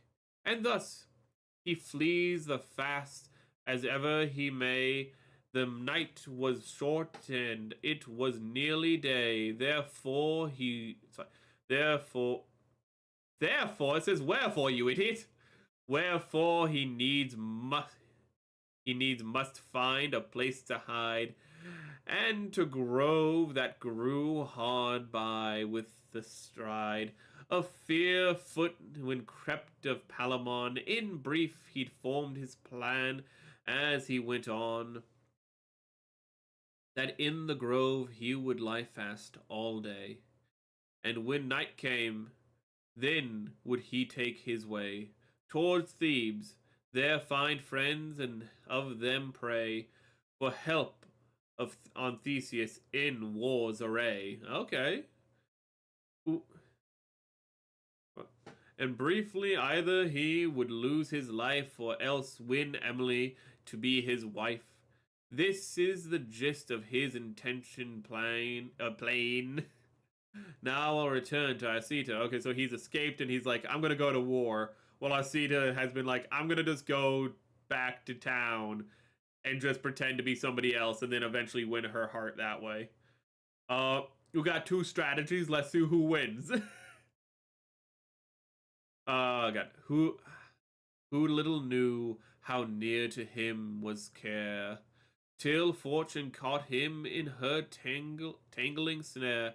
The busy lark, the herald of the day, salutes now in her song the morning grey, and fiery Phoebus rises up so bright that all the east is laughing with delight, and with his streamers dries among the graves. That is a word that is archaic. And silver droplets or misspelled. That's either a typo or a word I don't recognize. Droplets hanging in the leaves. Nope, it's greaves. Oh. No. Among the greaves. I'm not sure what greaves that is. Let's just keep going. And so Arcita in the court royal with Thesus and his squire principal is risen and looks on the merry day, and now to do his reverence to May, calling to mind the point of his desire. Real quick aside, I think they just established it's been a year, because the last time they referenced May, so it must have been a year. He on the coursers leaping high like fire is ridden to the fields to muse and play, out of the court a mile or two away, and to the grove whereof I lately told, by accident this way began to hold, to make him there the garland that one weaves of woodbine leaves and green of hawthorn leaves, and loud he sang within the sunlit sheen, O May, with all thy flowers, all thy green. Is a thicket? That would make a lot of sense considering it's talking about like green, so it's like it's spring. That would make a lot of sense, thank you. O May, with all thy flowers and all thy green, welcome be thou, thou fair and freshening May. I hope to pluck some garlands green today. And on the path he wandered up and down, near which, and as it chanced, this Palamon lay in the thicket. Oh, it's not been a year. It's the same May actually. Wait. It might have been a year since the other May. I'm not sure, but this Palamon lady lay in the thicket where no man might see, for sore afraid of finding death was he. He knew not that Arcita was so near. This is Greek, so this might get really tragic really quick. Sorry. God knows he would have doubted eye and ear, but it has been a truth these many years that fields have eyes and every wood has ears. It's all well for one to bear himself this pose. It's but every day unlooked for chance a noise, and little knew Arcita of his friend, who was so near and heard him to the end, where in the bush he sat now keeping still. Arcita, having roamed and roved his fill, and having sung, began to speak, and sat him down, sighing like one forlorn. Alas, he said, the day that I was born! How long, O Juno, of thy cruelty wilt thou wage bitter war on Thebes city? Alas, confounded beyond all reason, the blood of Cadmus and of Aphion. Oh, of royal Cadmus, who was the first man to build at Thebes, and the first the town began, and first of all city to be king. Of this lineage am I, and his offspring, but true descent, and of the stock royal, and now I'm such a wretched serving thrall, that he who is my mortal enemy, I serve him as his squire, and all humbly. And even more does Juno give me shame, for I dare to acknowledge my own name, dare not to acknowledge my own name. But whereas I was Arcita by right, now I'm yeah, I'm just gonna guess because it's Greek Philostrates, not worth of might, not worth a mite. Alas, thou cruel Mars, alas, Juno. Fucking pick your goddamn. Sorry. Just like modern day, there's a lot of mixture of Greek and Roman. Thus have the angers all your kin brought low, save only me, wretched Palamon, whom Theseus martyrs yonder in prison, and above all to slay me utterly. Love has his fiery dart so burningly struck through my faithful and care-laden heart. My dear was patterned ere my swaddling shirt. You slay me with your two eyes, Emily. You are cause for which I now must die. For on the whole of all my other care, I would not set the value of a tear. So I could do one thing to your pleasance. I need to take a drink. My apologies. Note to self, take drinks before monologues, but the thing is, I don't know if it's going to be like a monologue or like a quick little, I'm going to say like a sentence or two. I thought that was going to be shorter. And with that word, he fell down in a trance. That lasted long, and then he did upsought this Palamon, who thought that through his heart he felt a cold and sudden sword blade glide. Oh, this is an I Am by Tamada. Don't worry, I'm tone deaf. Don't worry, I'm tone deaf, so it's not gonna be fucking. It might be written in I Am by Tamader, but most of the time I'm not fulfilling it. Don't worry about it. That's my own problem, though. He felt the cold. Okay. For rage he shook. No longer would he hide, but after he had heard Arcita's tale, as he were made, with the face gone deathly pale, he started up and sprang out of the thicket, crying, Arcita, oh, you traitor wicked! Now you are caught that crave my lady so, for whom I suffer all this pain and woe, and have befooled the great Duke Theseus, and falsely changed your name and station thus. Either I shall be dead, or you shall die. You shall not love my lady Emily, but I will love her, and none other know, for I am Palamon, your mortal foe. And though I have no weapon in this place, being but out of prison by God's grace, I say again that either you shall die, or else forgo your love for Emily. Choose which you will, for you shall not depart. This Arcita with scornful angry heart. When he knew him and all the tale had heard, fierce as a lion, out he pulled a sword and answered thus, by God that sits above. I like how they're still referencing like I like how they're referencing like they're constantly like praying to like they're supposed to be praying to Greek gods, but they're constantly praying to like Roman gods, but then like that is like going God with like capital G. Maybe it's supposed to be Zeus, but like in this context it seems like they're going like God. Like they're just jumping all over the place in their pantheons. I love it.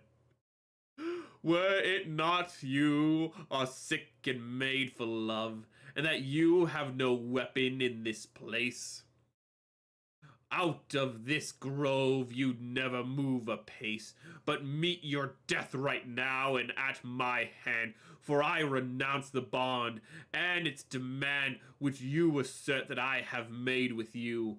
What arrant fool loves free to choose and do, and I will have her spite of all your might, but in as much as you're worthy knight and willing to defend your love in mail, hear now this word tomorrow. I'll not fail without recognizance. I've actually never seen the word recognizance written out. Well, I probably have, but I haven't seen it written out in a long time. Recognizance of any wight. By Jove sits above, which would have been a far more middle ground answer.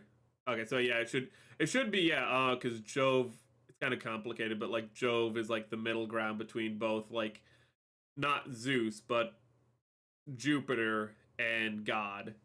So that's probably the mistake of the translation of just going Jove, and Jove is often used for both Jupiter and God in a writing. So it's probably them. Yeah, thank you. This is a translated text, and we're kind of just going with the most available translated text and the one that is safe to use. We also had Harvard, but I'm not sure if Harvard is safe to use, and I don't want to get on Harvard's bad side. I don't think anyone's ever going to notice that I've done this reading because I'm so small, but it's better to be safe than sorry. And this text, to my understanding, is safe. Okay. Ooh.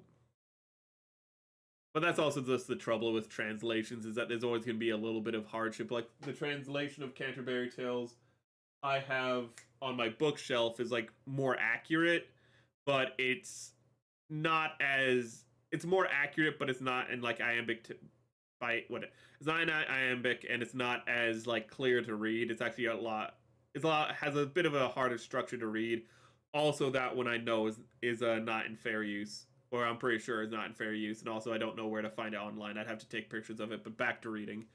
To come here and to harness as a knight, and to bring arms to you too, as you'll see, and choose the better and leave the worse for me. Which one are you fucking talking right now? I'm just gonna go in between because I don't remember which one's talking. I'm pretty sure. I don't know if it's the Penguin translation. One minute. I'll double check. I don't think it's Penguin translation, but it is. I just have to check this real quick.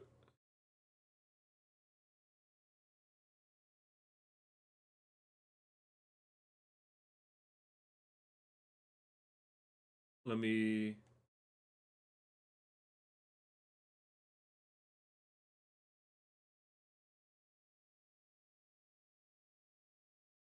It's Owl Eyes, so I don't know what translation they're technically using, but I just had to go away for a minute because I had to go through the rest of the website, and you never know what you'll see, even if it's on a safe website.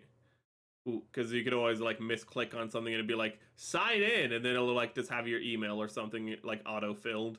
Even though this is a safe email, I don't want to like compromise like a third-party email, a safe third-party account. Okay. And so because then I'd have to make a new safe third-party account, and then bring arms to you and see. Okay. I'm pretty sure this is Arcita still, so I'm gonna restart as Arcita. To come here and armed and harness as a knight, and to bring arms for you too, as you'll see, and choose the better and leave the worse for me, and meat and drink this very night I'll bring, enough for you, and clothes for your bedding. And if it be that you, my lady, win, and slay me in this woods that now I'm in, then may you have your lady all for all of me. This Palamon replied, I do agree. But I'm not quite sure which translation it is. Listen, it seems safe. I think it said it was safe. It's thing is, the only thing I can guarantee is safe is this translation. But this is all in Middle English, and though it's fun, the eldest lady of him, Alice back, when she had sworn and with the deadly cheer that this was root. So that's why we're not reading that. Okay. And thus they parted till the morrow morn, when each had pledged his honor to return. This is a Greek story. They're both gonna die. Arcita rode into the town anon, and to the morrow ere the dawn he bore secretly arms and her armor out of store, enough for each and proper to maintain a battle in the field between the twain, and in the grove at night at time and place they'd set, Arcita and Palamon were met. Weird thing is, I remember the Palamon and Arcita story, but somehow I don't remember it right now, which is weird. That's like me not remembering Pyramus and Thisbe while reading A Midsummer's Night Dream. That's just kind of weird. I know this story, but like I'm not remembering it. I know Pyramus and Thisbe. That's the one like where they're like, oh hey, there's a hole in a wall. Let's talk through it, and then they both die by like lions by the end of it. It's pretty crazy time. It's pretty cool. Like one has like the girl has her dress torn by the lions, I think, and the man's like, oh my god, she got eaten by the lions. Lions eat me too, I'm so sad. And then she comes back and she's like, oh no, it's just my dress, you dumbass. Lions eat me too, or something like that.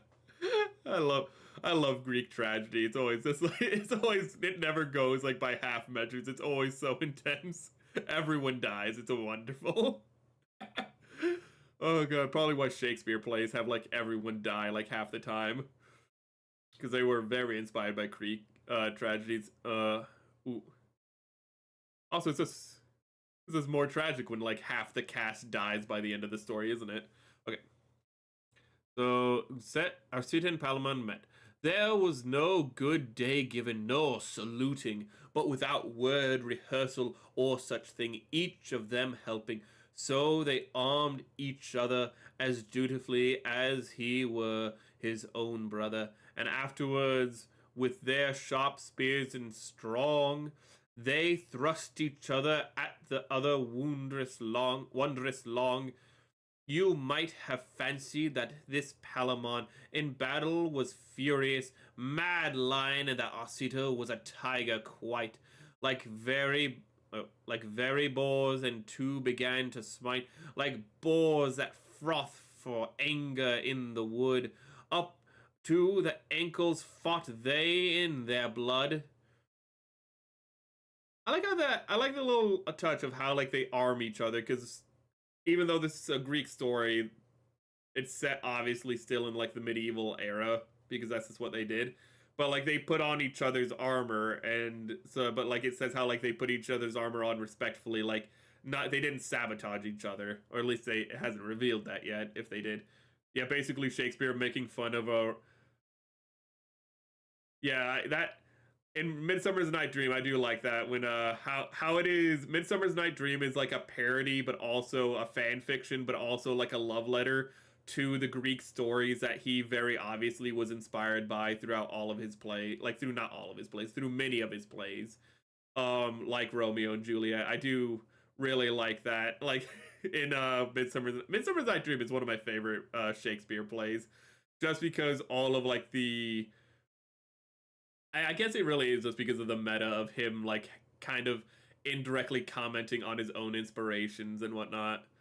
It's a really fun. Also, it's just a really fun one. Where a lot of times in like Shakespeare again, it's just everyone dies. Like in Hamlet, like everyone dies. In Romeo and Juliet, so many people die. Like we think of just Romeo and Juliet. By the end, so many people die before the end of that play. And I know so many people died because in Romeo and Juliet, when we did reading in class, I died.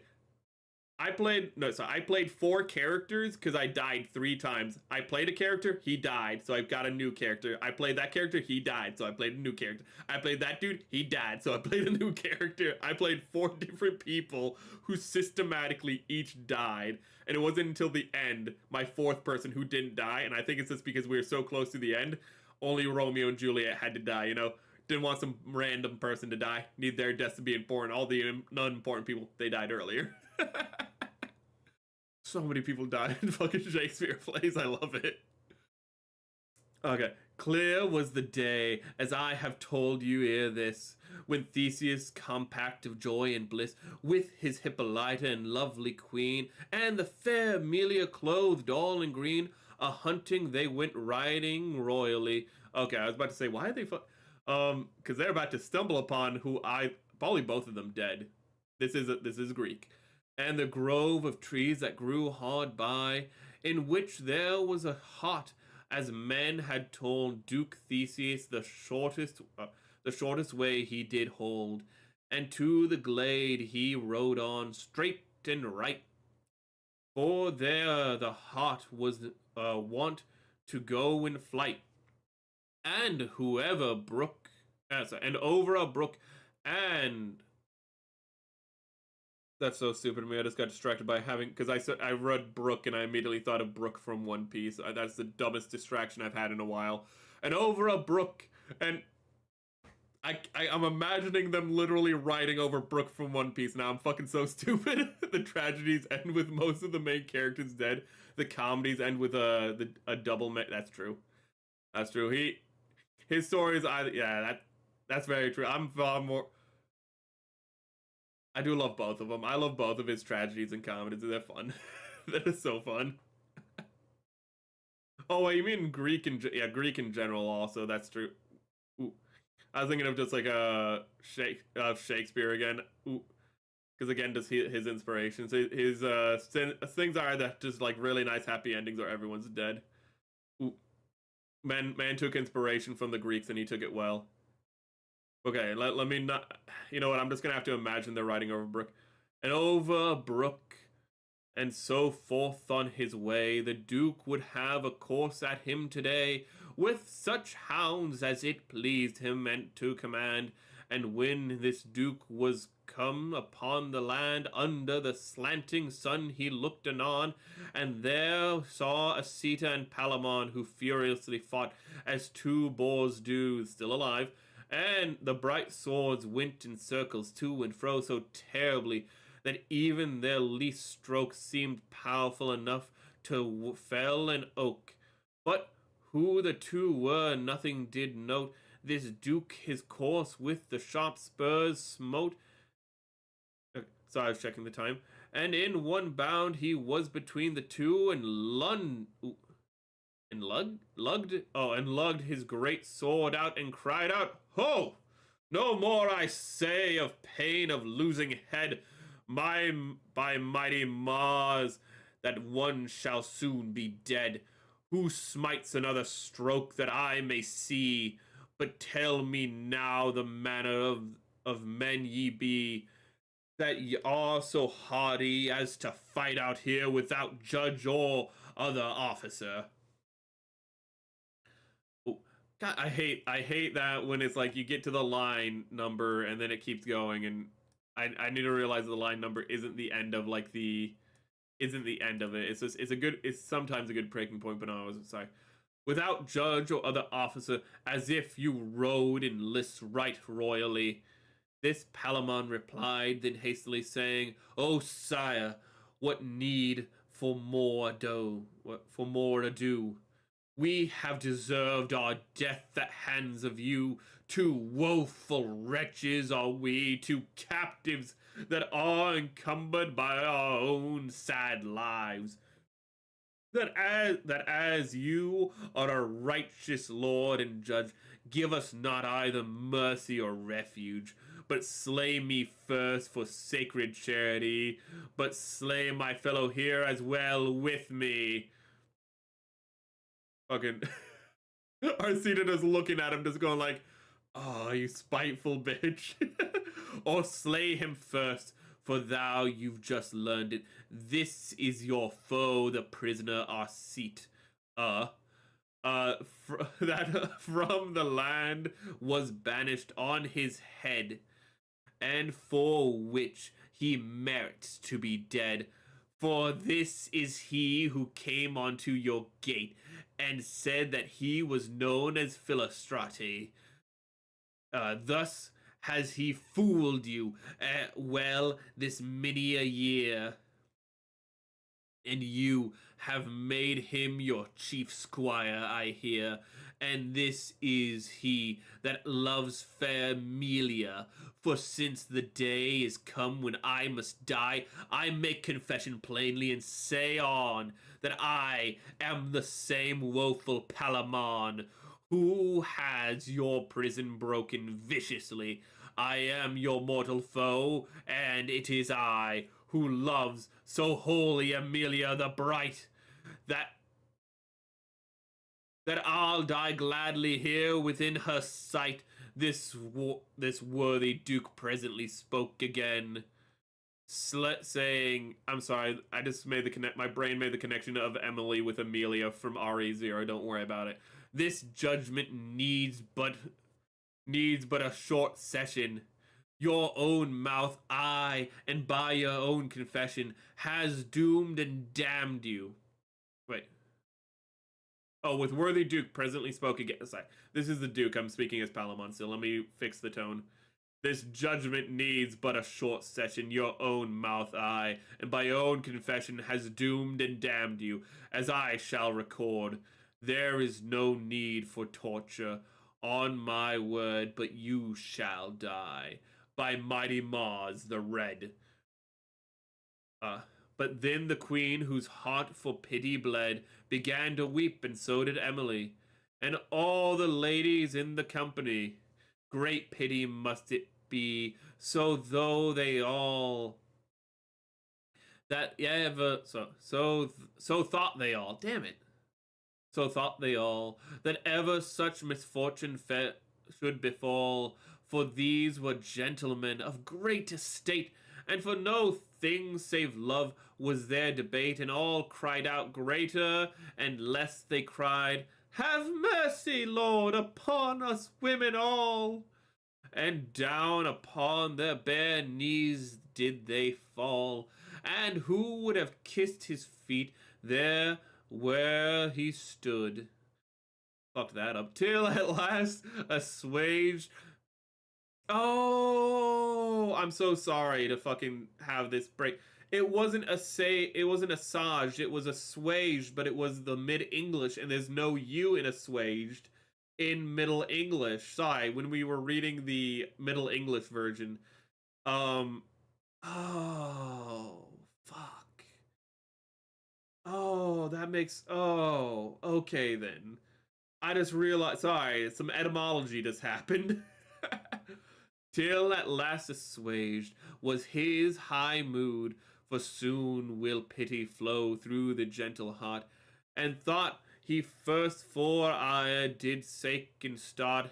He stood considering to state the case in brief, what cause they had for fighting, what for grief, and though his anger still their guilt accused, yet in his reason he held them both excused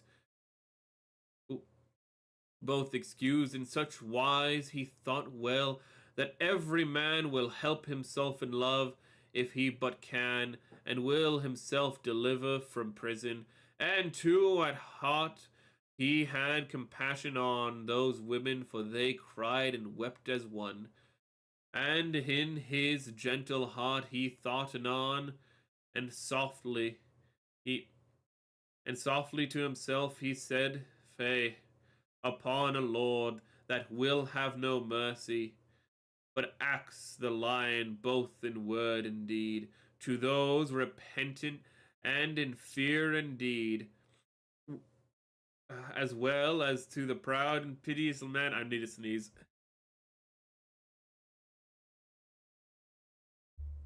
Sorry about that. Pitiless man that still would do the thing he began. That lord must surely indiscretion lack, who in such case can no discretion make, but weigh both proud and humble in one scale. And shortly, when his ire was thus grown pale, he looked up to the sky with eye alight, and spoke these words as he would promise plight. "The god of love, Benedicite. The god of love, Benedicite.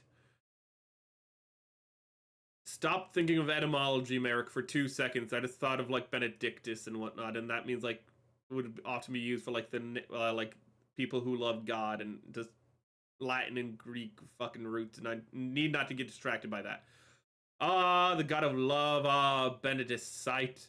How mighty and how great a lord is he. Against his might may stand no obstacles. A true god is he by his miracles.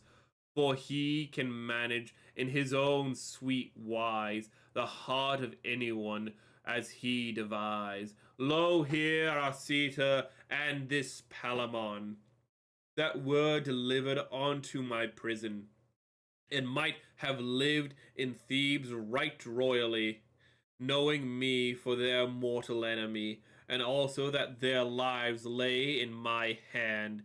Yet their love has willed them to this land again all sense, and brought them here to die. Look you now, it is not that sorry, is that not a folly high? Whoop. Sorry, I scrolled a little too far. Who can be called a fool except he love? A man must play the fool when young or old. I know it of myself from years long gone.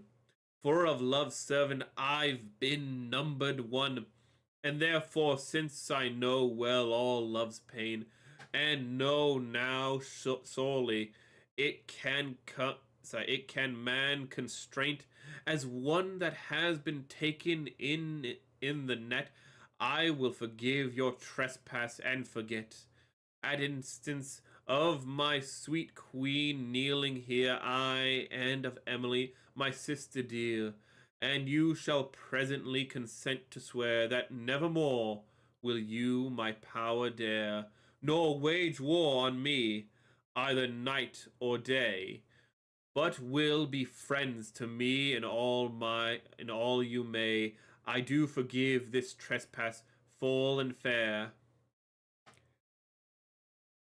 I don't know if we can read the whole thing tonight, but I do want to make an aside that I do like how the themes here are very chivalrous. Drawing it back to like the thing of like you have the love, you have the two guys who are in love and like willing to do anything for their love.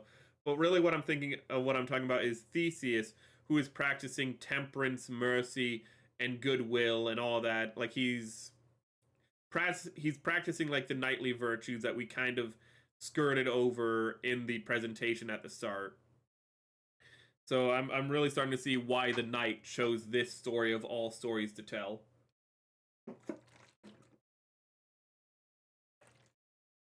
Because it's definitely being framed in a very chivalrous fashion. Like which I didn't really talk about, how chivalry wasn't like a standard, there wasn't like a code of chivalry throughout the ages. There were codes of chivalry, but they varied from place to place, time to time. But the difference between them would definitely typically be emphasis on certain values, and this is kind of encapsulating that, how it's taking an older story and it's heightening particular values in it to kind of become more of a chivalrous story. I really like that. That's very nice and a really good that it is a good for its time modernization of an ancient story. It's bringing themes that would be more in line with the contemporary values of its time. And then they swore what he demanded there, and of his might they of his mercy prayed. He extended grace, and thus he said, to speak of royalty's inheritress,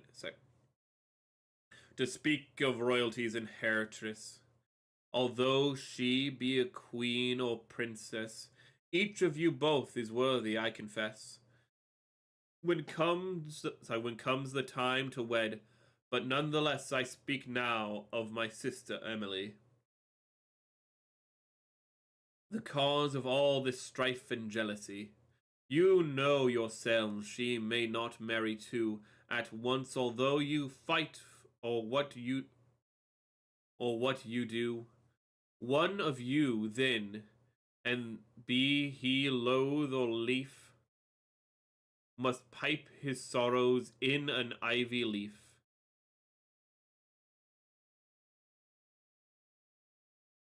He just nah, I'm not. That is to say, she cannot have you both, however jealous one may be, or wroth.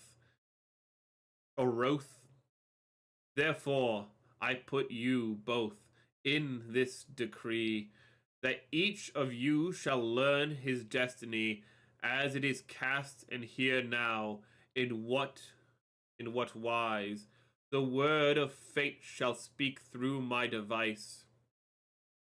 My will is this, to draw a conclusion flat without reply or plea or caveat, in any case accept it for the best, that each of you shall follow his own quest, free of all ransom or of fear from me, and this day 50 weeks hence both shall be here once again, each with 100 knights armed from the lists, who stoutly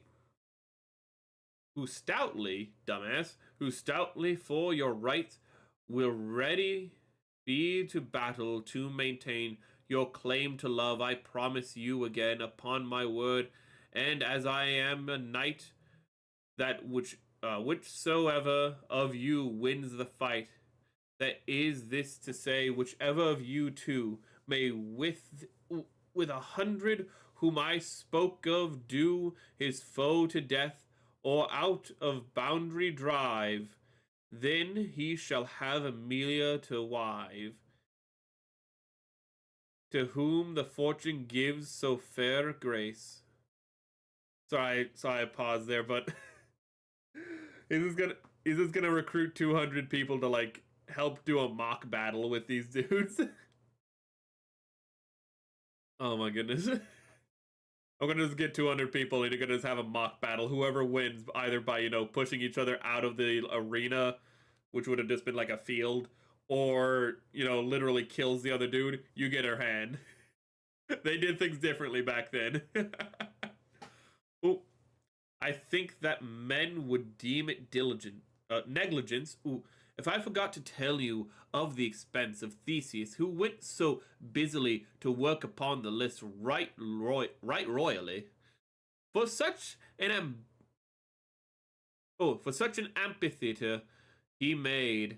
Oh, he's actually making like a whole thing. Oh, okay, never mind. I don't know if it's actually like, I think he's actually gonna be having 100 people and it's gonna be 50 on 50. I don't know.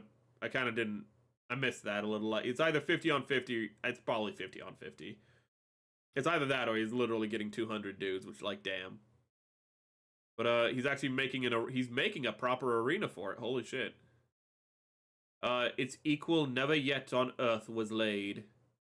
The day of their returns is forthcoming, when each of them 100 knights must bring. Oh no, each of them 100 knights. Okay, must bring the combat to support, as I have told, and into Athens covenant to uphold. Has each one ridden with his 100 knights, well armed for war at all points in his mights. God, it's getting a little late, and we're like at the halfway point. I'm not sure if I should like I'm gonna keep on reading a little, but I'm not sure if I should finish it up or not. Actually, let me check one little thing, or if I might save it for next week, because this is taking a little bit longer than I thought. But 8. Okay. Okay.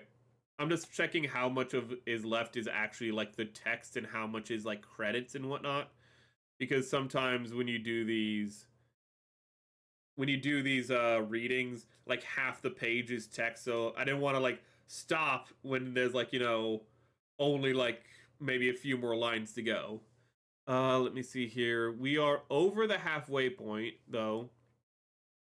It appears there's like I'm just gonna round up and say there's like 1,500 lines. There's actually like it's like 1, 2, 3, 4. There's 1,474 lines. We're at 835. I'm gonna God, we're already like right at the point. I'm not quite sure what I want to do. Um, I'm really liking this, but I think I might save this for next week. Ooh, just because how long it's already going. Let me get it. Let me get back to where we were.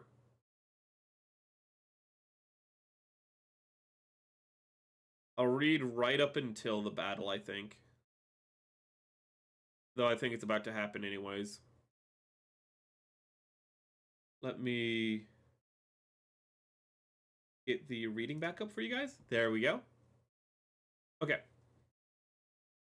And certainly 'twas thought by many men that never since the day this world began, speaking of good knights hardy in their hands, wherever for God created seas and lands, was of so few, so noble company, for every man that loved all chivalry, and eager was to win surpassing fame, he prayed to play a part in the great game, and all was well with him who chosen was that Sunday night ere day began to spring.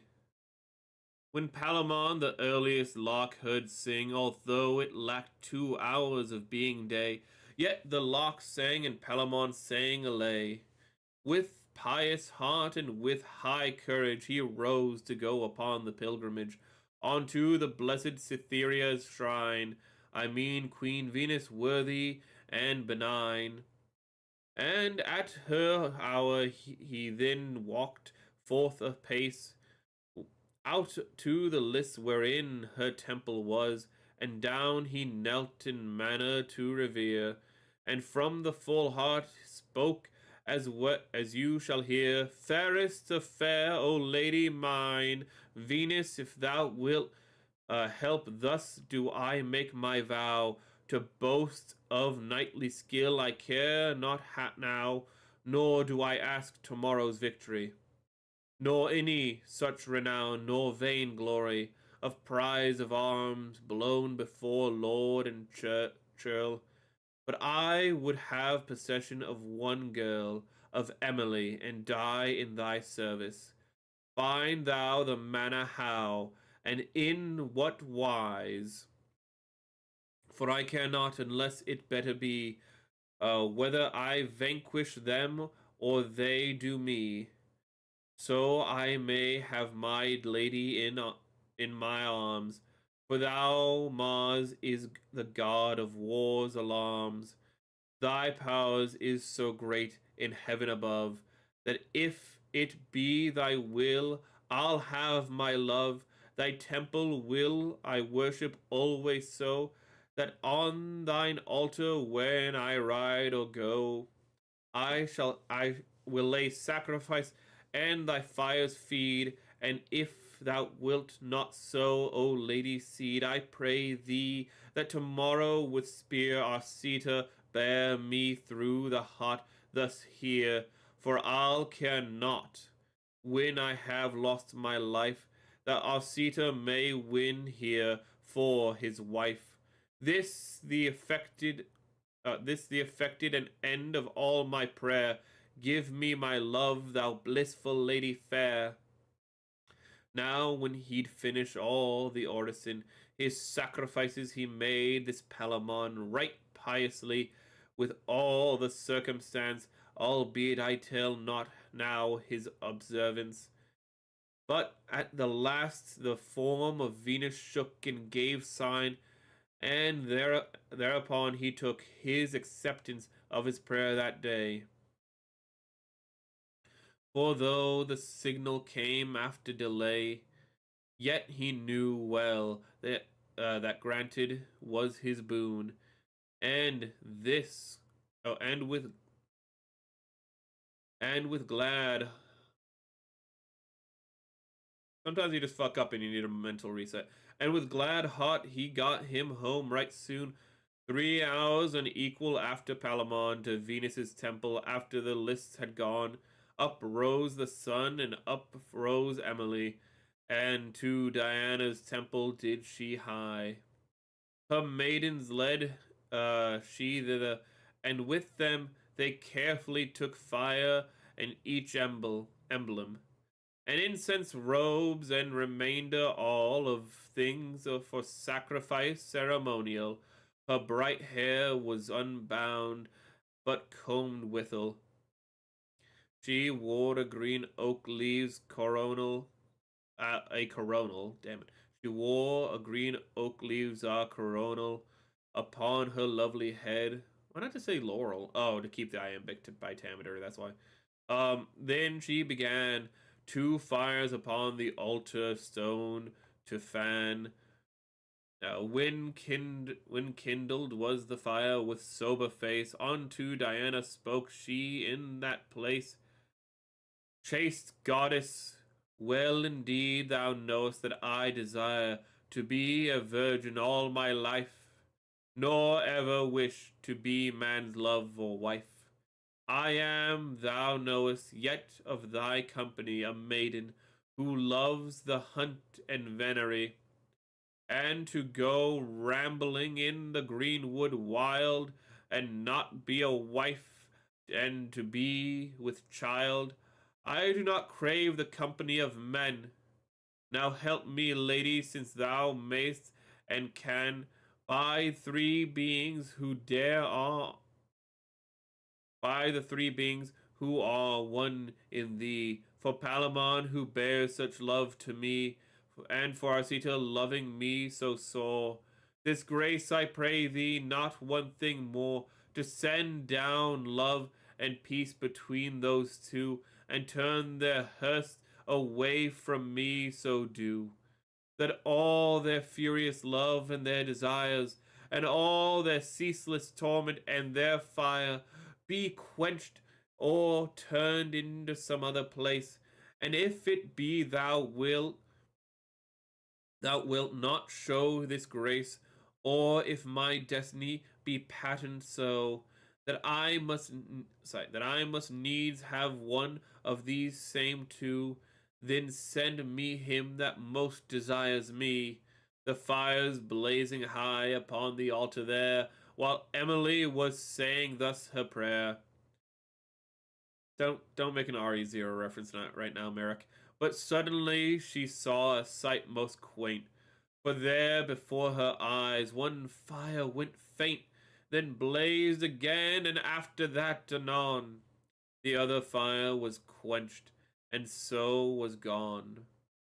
And as it died, it made a whistle sound, as do wet branches burning on the ground, and from the brand's ends there ran out anon what looked like drops of blood, and many a one, at which so much aghast was Emily, that she was near dazed, and began to cry, for she knew not of what it signified. But only out of terror thus she cried, and wept till it was pitiful to hear. But thereupon Diana did appear, with bow in hand like any right huntress, and said, "My daughter." Oh, fucking Diana, son of a bitch. That's Artemis, isn't it? "My daughter, leave this heaviness. Among the high gods it has been affirmed, and by eternal written word confirmed, that you shall be the wife of one of those who bear for you so many cares and woes. But unto which of them I may not tell. Farewell, for I may not here longer dwell. The fires which do upon my altar burn shall show to you, before your home return, your fortune with the lovers in this case. And with that word the arrows in the case of Diana did not clatter loud and did clatter loud and ring, and forth she went in mystic vanishing, at which this Emily astonished was. Ooh. Hey, astonished was this bot trying to sell me stuff. Get the fuck out. Anyways, and said she then, "Ah, what means this, alas? I put myself in thy protection here, Diana, and at thy disposal, dear." And home she wended, then the nearest way. This is the purport there's no more to say. I'm gonna take a drink with that, and you know what? I think we're just gonna do it all tonight. It's gonna make the stream go a little long, probably over 3 hours, but I don't want to like do it on Sunday or some random time next week. I want to do it all now so we have as much context as possible for any possible references in the Knight's Tale watch along tomorrow. Though I feel like there's references throughout the Canterbury Tales in A Knight's Tale, but I feel like this one's going to be the most pertinent one for obvious reasons for the tale. So I think it's just best that we finish it up tonight. Okay. Cue internet crashing. Okay. At the next hour of Mars, and the following this Arcita to the temple walked. Not Aphrodite, sorry. They're supposed to be Greek, but they're going to freaking Roman gods. But Palamon went to. Well, actually, maybe it's confusing. It's neither here nor there. But Palamon went to Venus, not Aphrodite. There's technically a difference. There's technically a difference on these. Emily went to Diana, and now Arcita is going to Mars. So we've had love, independence, and now we have war. At the next hour of Mars, and following this, Arcita to the temple walked, that is devoted to fierce Mars, to sacrifice with all the ceremonies pagan wise, with sobered heart and high devotion. On this wise right, thus he said his orison. O mighty God, in the regions hold, if every realm and every land, and reins of battle in thy guiding hand, and givest fortune as thou dost desire, accept me. So I just realized I can't. I was like, how am I gonna chapter this? And I just realized I'm gonna chapter. I just got distracted by future thoughts. The reins of battle in thy guiding hand, and givest fortune as dost devise. Accept of me my pious sacrifice, if so it be that my youth may deserve, that my strength be worthy found to serve. Have pity now upon my pains that smart. I'm young and little skilled, and knowest thou, with love more hurt and much more broken now, that ever living creatures was, I'm sure, for she who makes me all this woe endure cares not whether I sink or float in this. And well I know, as she mercy promise, I must with courage win her in this place. And when I know, without the help or grace of thee, none of my strength may me avail, then help me, Lord, tomorrow not fail, as well as your hot fire now burneth me, ensure that I will then have victory. Now, Lord, have pity on my sorrow sore. Give me the victory, I ask no more.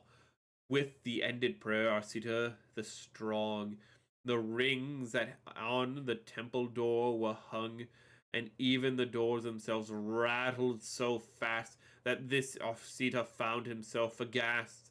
The fires blazed high upon the altar bright, until the entire temple shone with light, and a sweet odor rose up from the ground, and Arcita whirled then in his arm around, and yet more incense in the fire he cast, and did still further right, and at the last the armor of God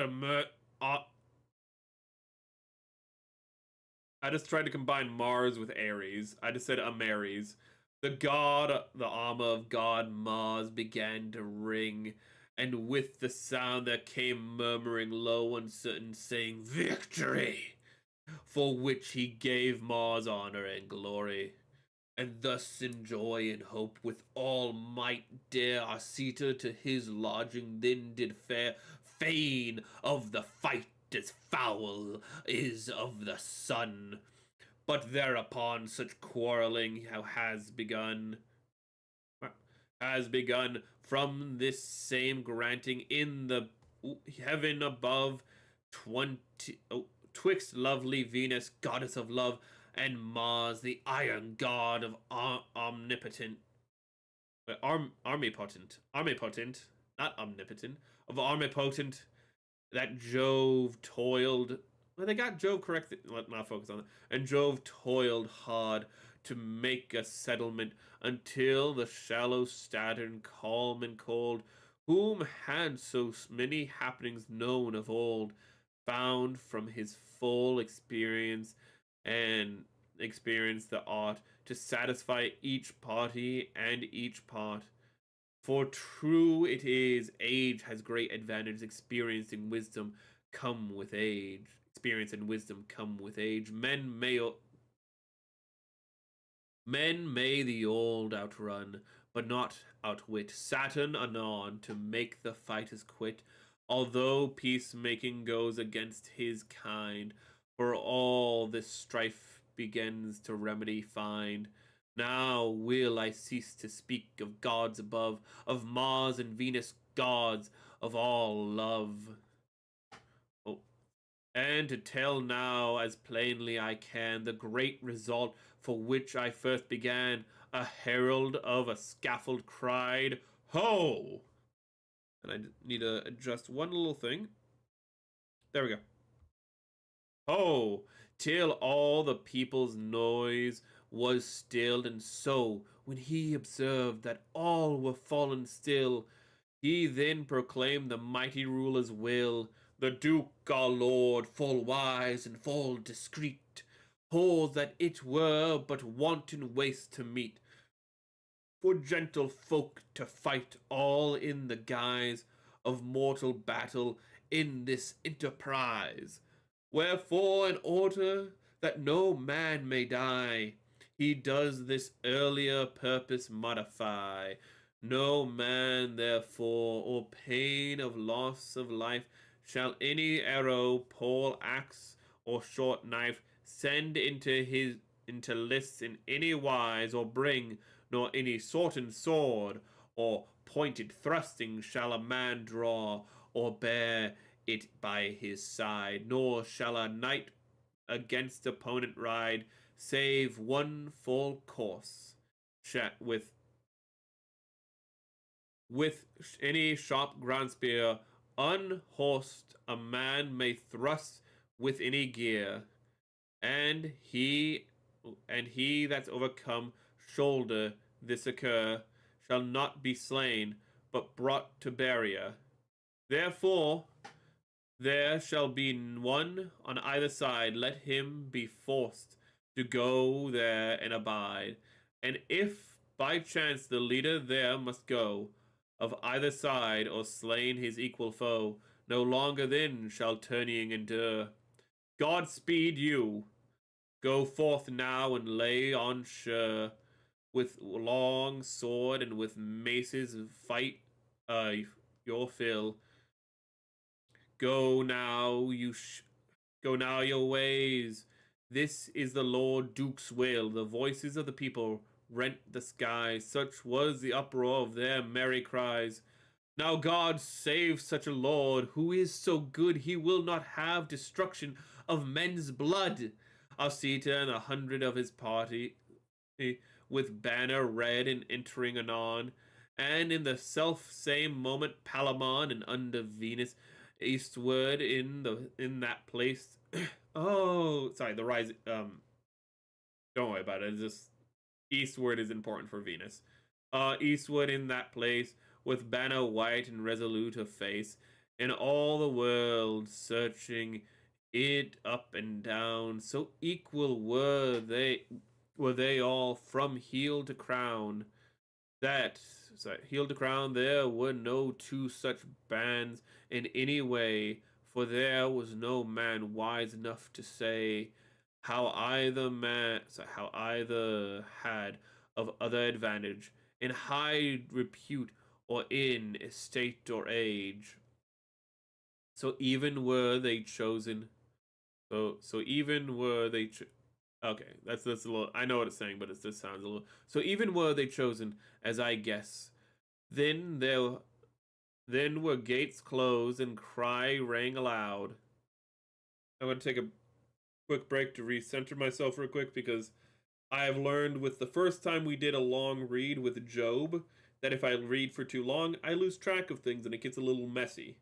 So we're just gonna take a real quick break. We're just gonna find our center before the battle really kicks off. We're gonna have a drink.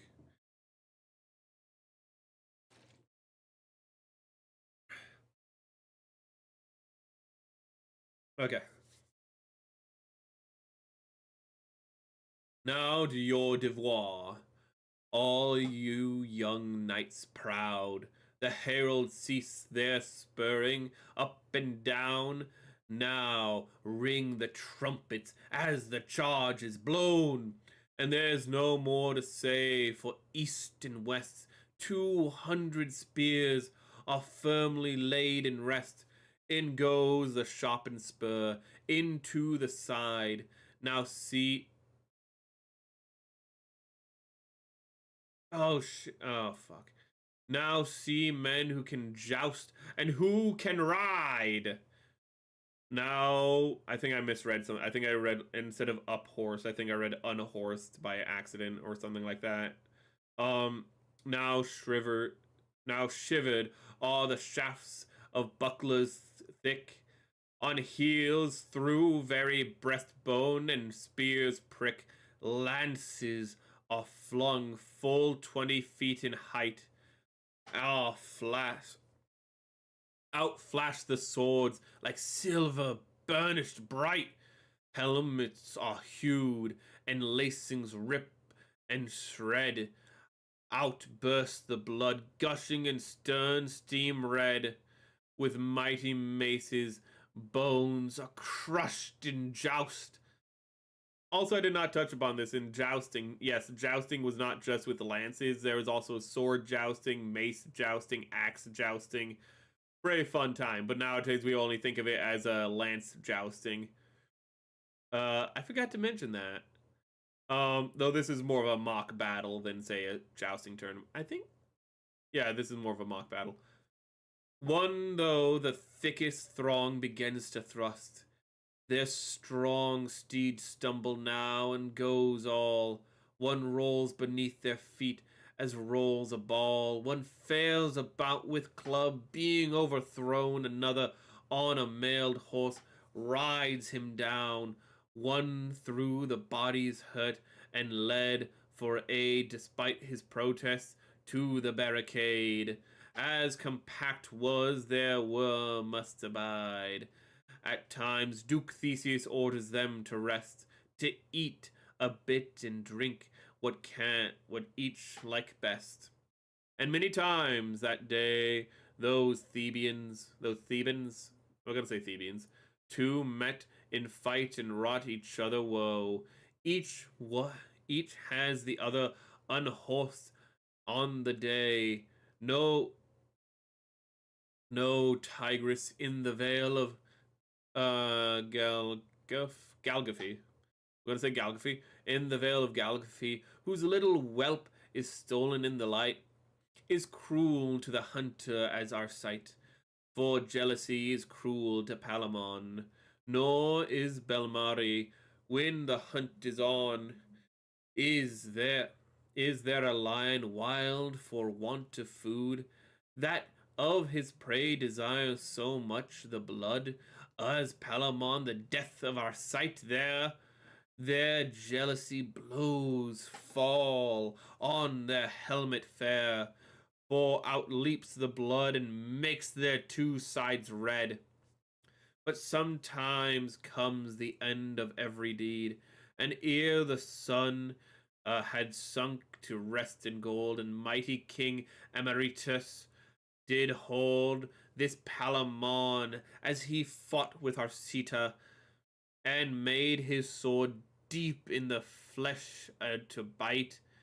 By the force of 20 men he's made, unyielding to withdraw to barricade, and trying hard to rescue Palamon, the mighty king Lycurgus is borne down, and King Emetrius, for all his strength, is hurled out of the saddle a sword's length.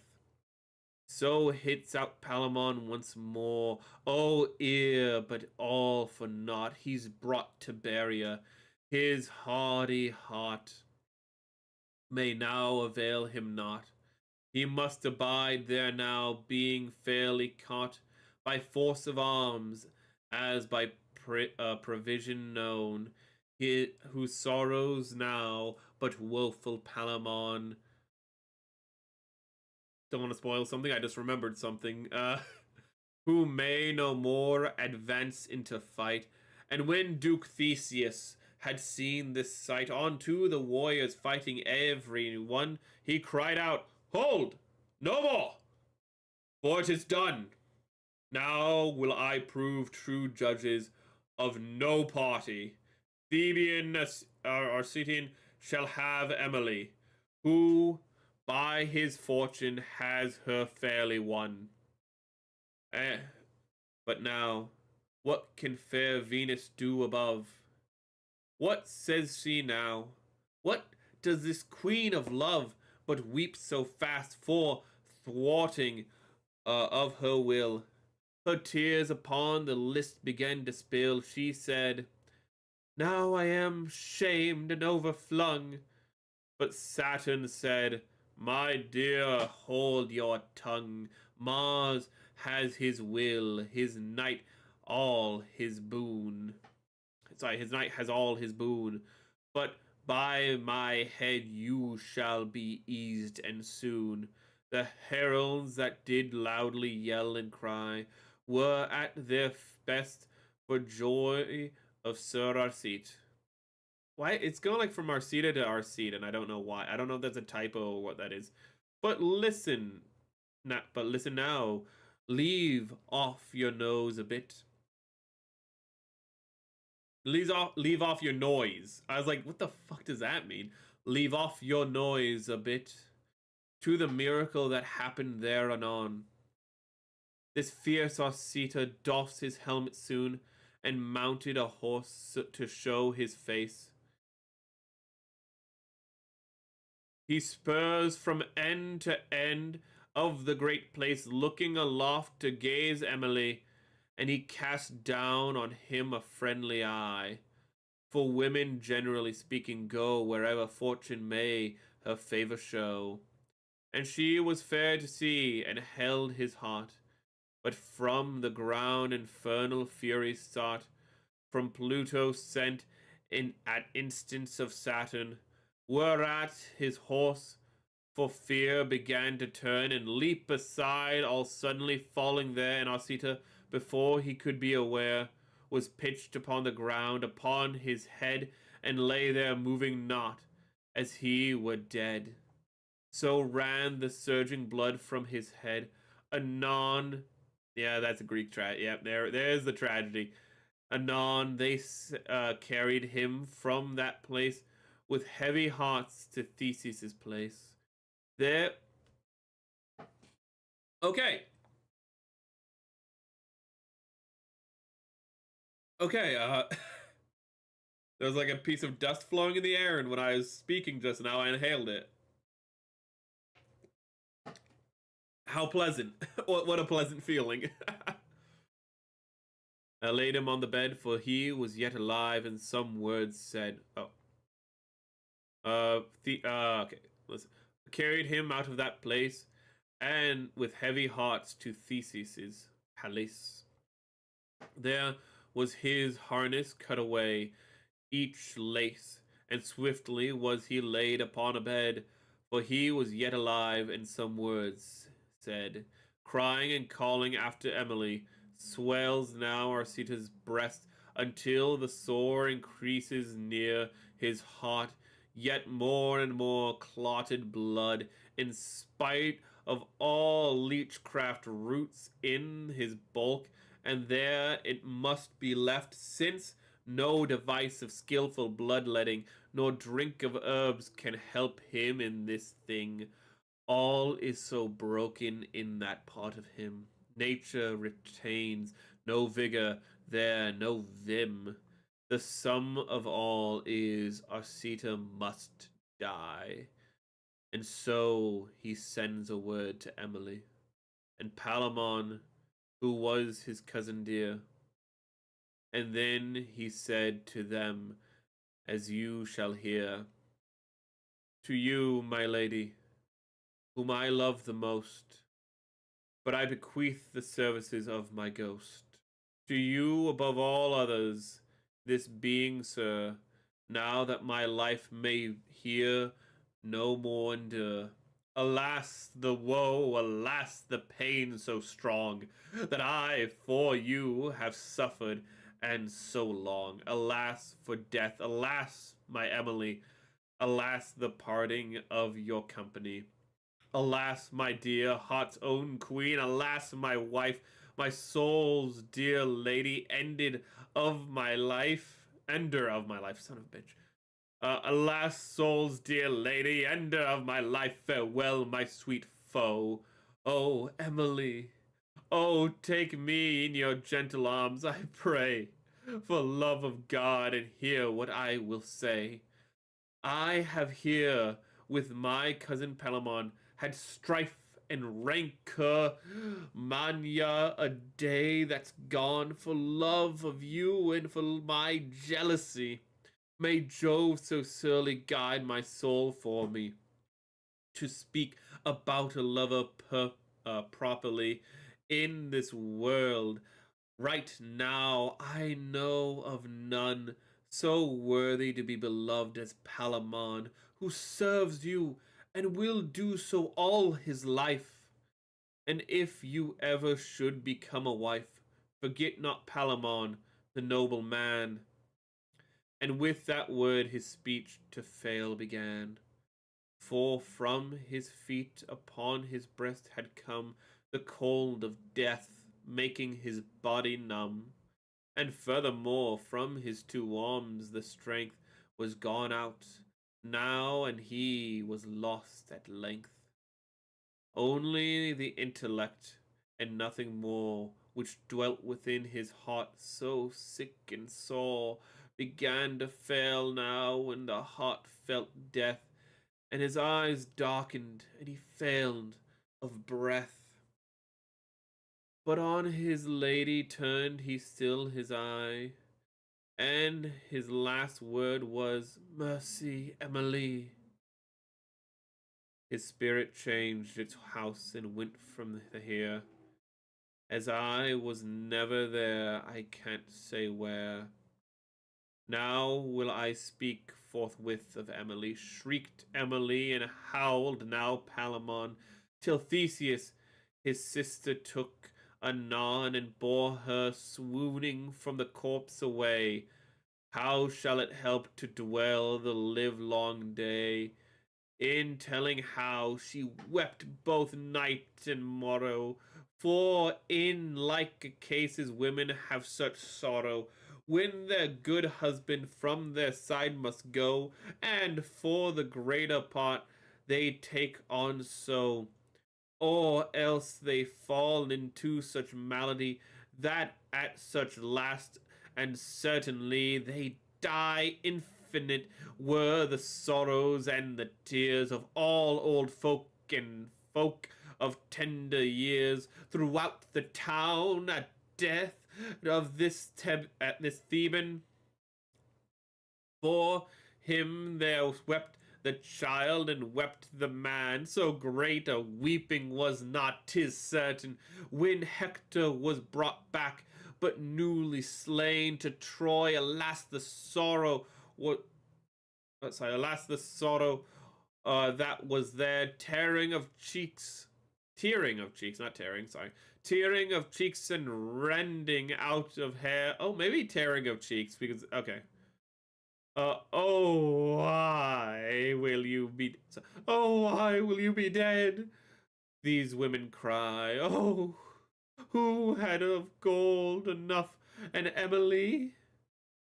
No man might comfort then Duke Theseus, excepting his old father Aegis, who knew this world's mutations and men's own, since he had seen them changing up and down, joy after woe, and woe from happiness.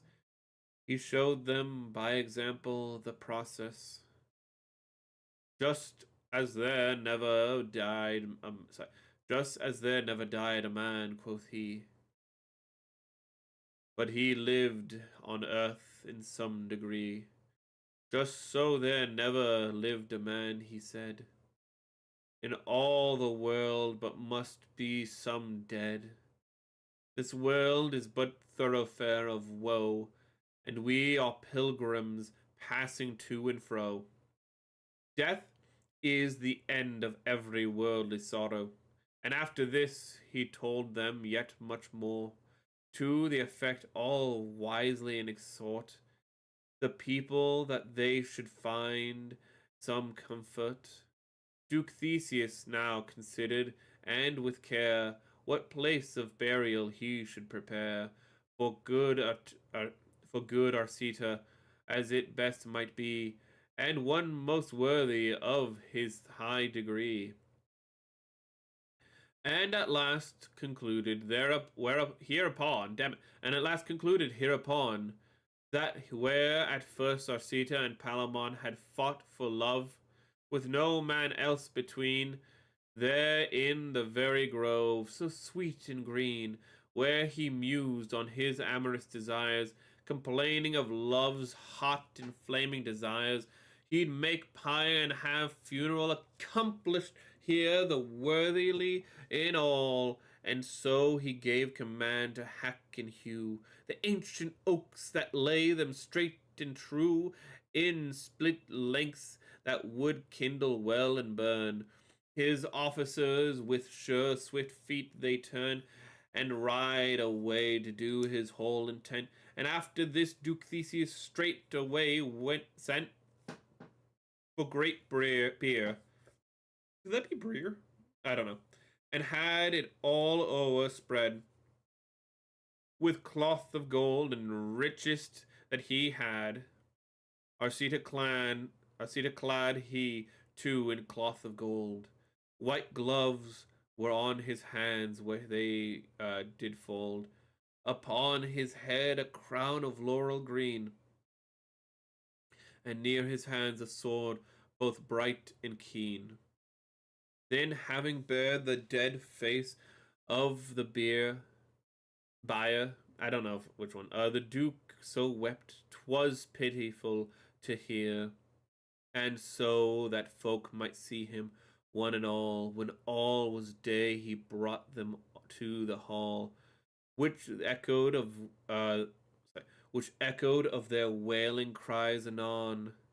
Then came this woeful Theban Palamon, with fluttery beard and matted ashen-strewn hair, all in black clothes, went with his tears, and there, surpassing all in weeping Emily, the most affected of the company, the noblest Greeks did gladly volunteer to bear upon their shoulders that great bier, with measured pace and eyes gone red and wet. Through all city by the wide main street, which all was spread with black and wondrous high, covered with the same cloth, were houses hot nigh. Upon the right hand went old Aegis, and on the other side Duke Theseus, with vessels in their hands of gold right fine, all filled with honey, milk, and blood and wine. What do they get? Sacrificial animals.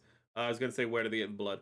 All Palamon with great company, and after that came woeful Emily, with fire in hands, as use was to ignite the sacrifice and set the pyre alight. Great labor and full great appareling went to the service in the fire making. That is to say, the branches were so broad. Of straw there first was laid fully many a load. But how the fire was made to climb so high, or what names all the different trees went by, or how they were felled, san't be told by me, nor how aghast the ground was in the light, not being used to seeing suns so bright, nor how the fire was started first with straw, and then dry sticks cut into thirds by a saw, and then with green wood and with spicery, and then with cloth of gold and jewelry, the garland hanging with full many flower, and mere incense sweet a rose as rose in bower, nor how Arcita lies among all this, nor what vast wealth about his body is, no, nor how this Emily,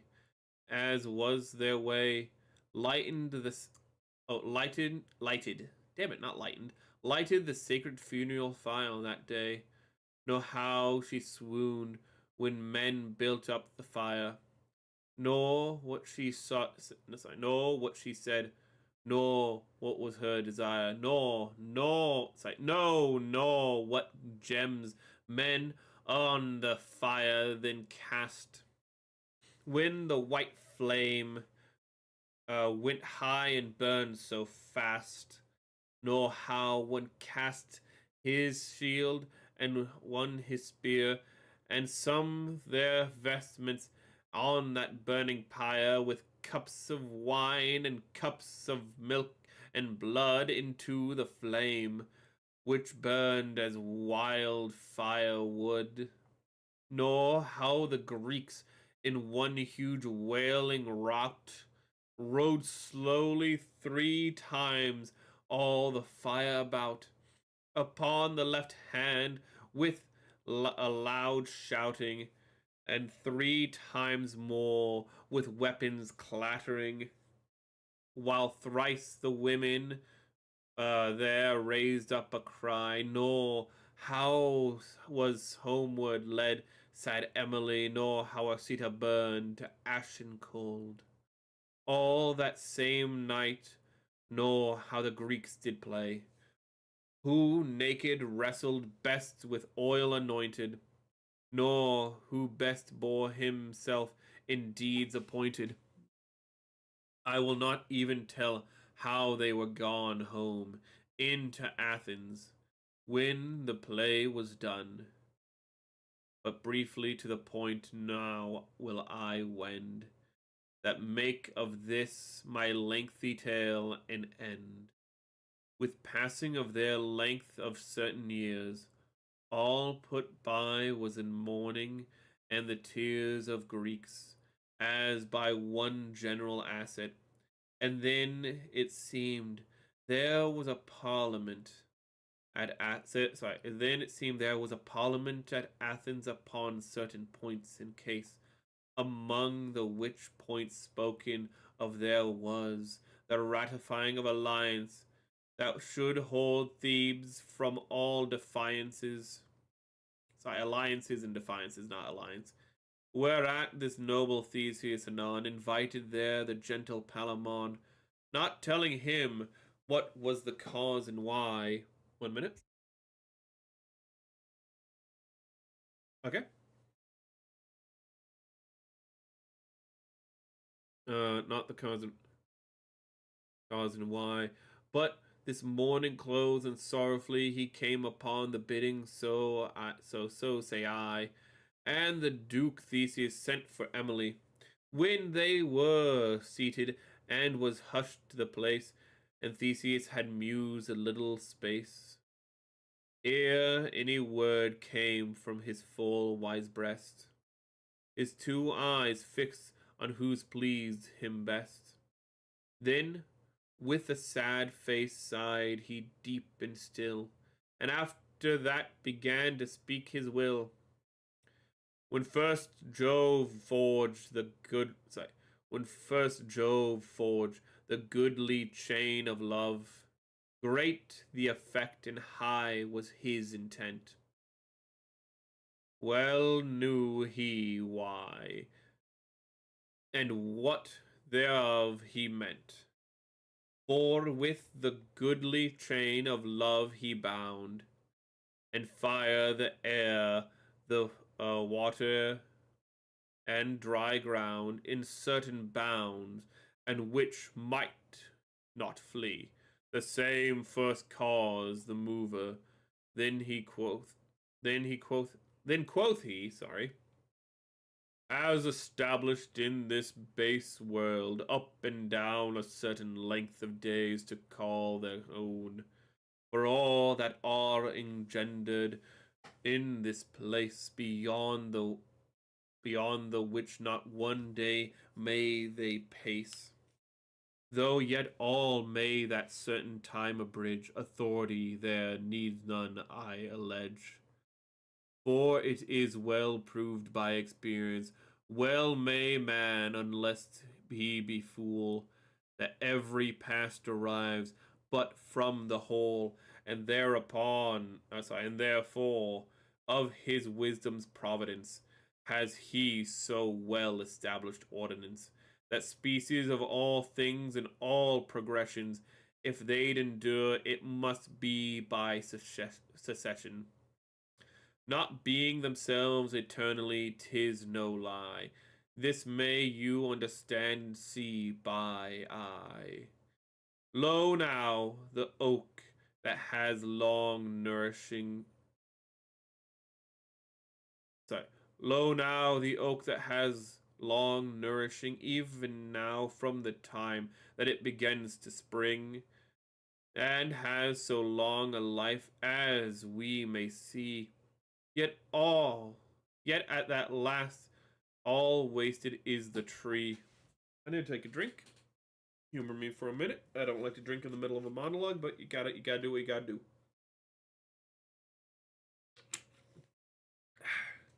Okay.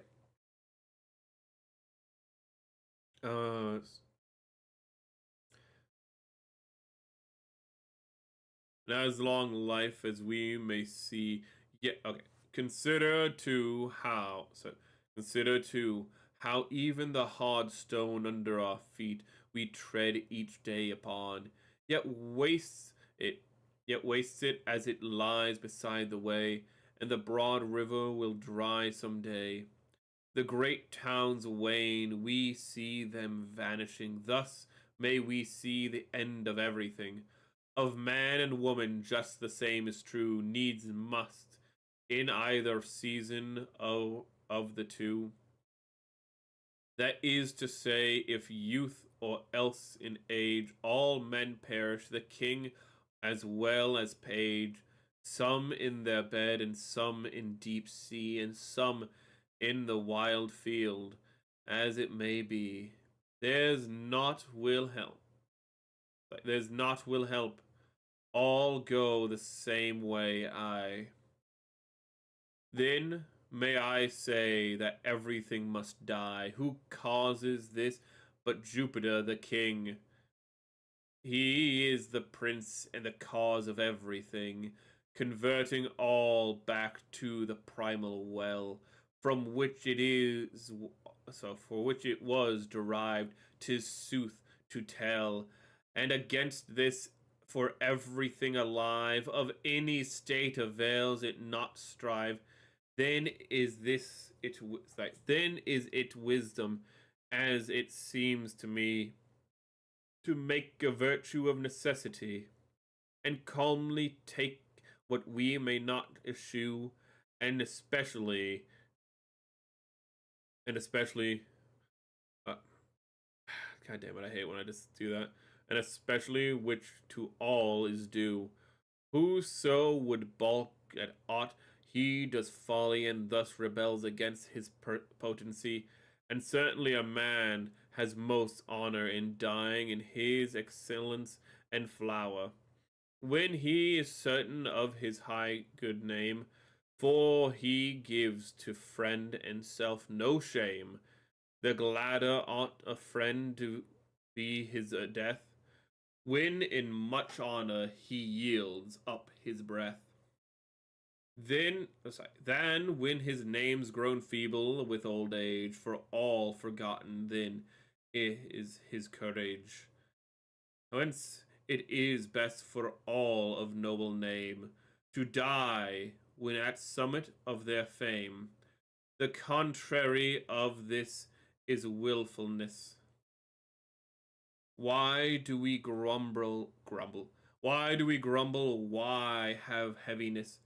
That good Arcita's chivalry's fair flower is gone with honor in this best lived hour, out of filthy prison of this life. Why grumble here his cousin and his wife about his welfares who loved them so well?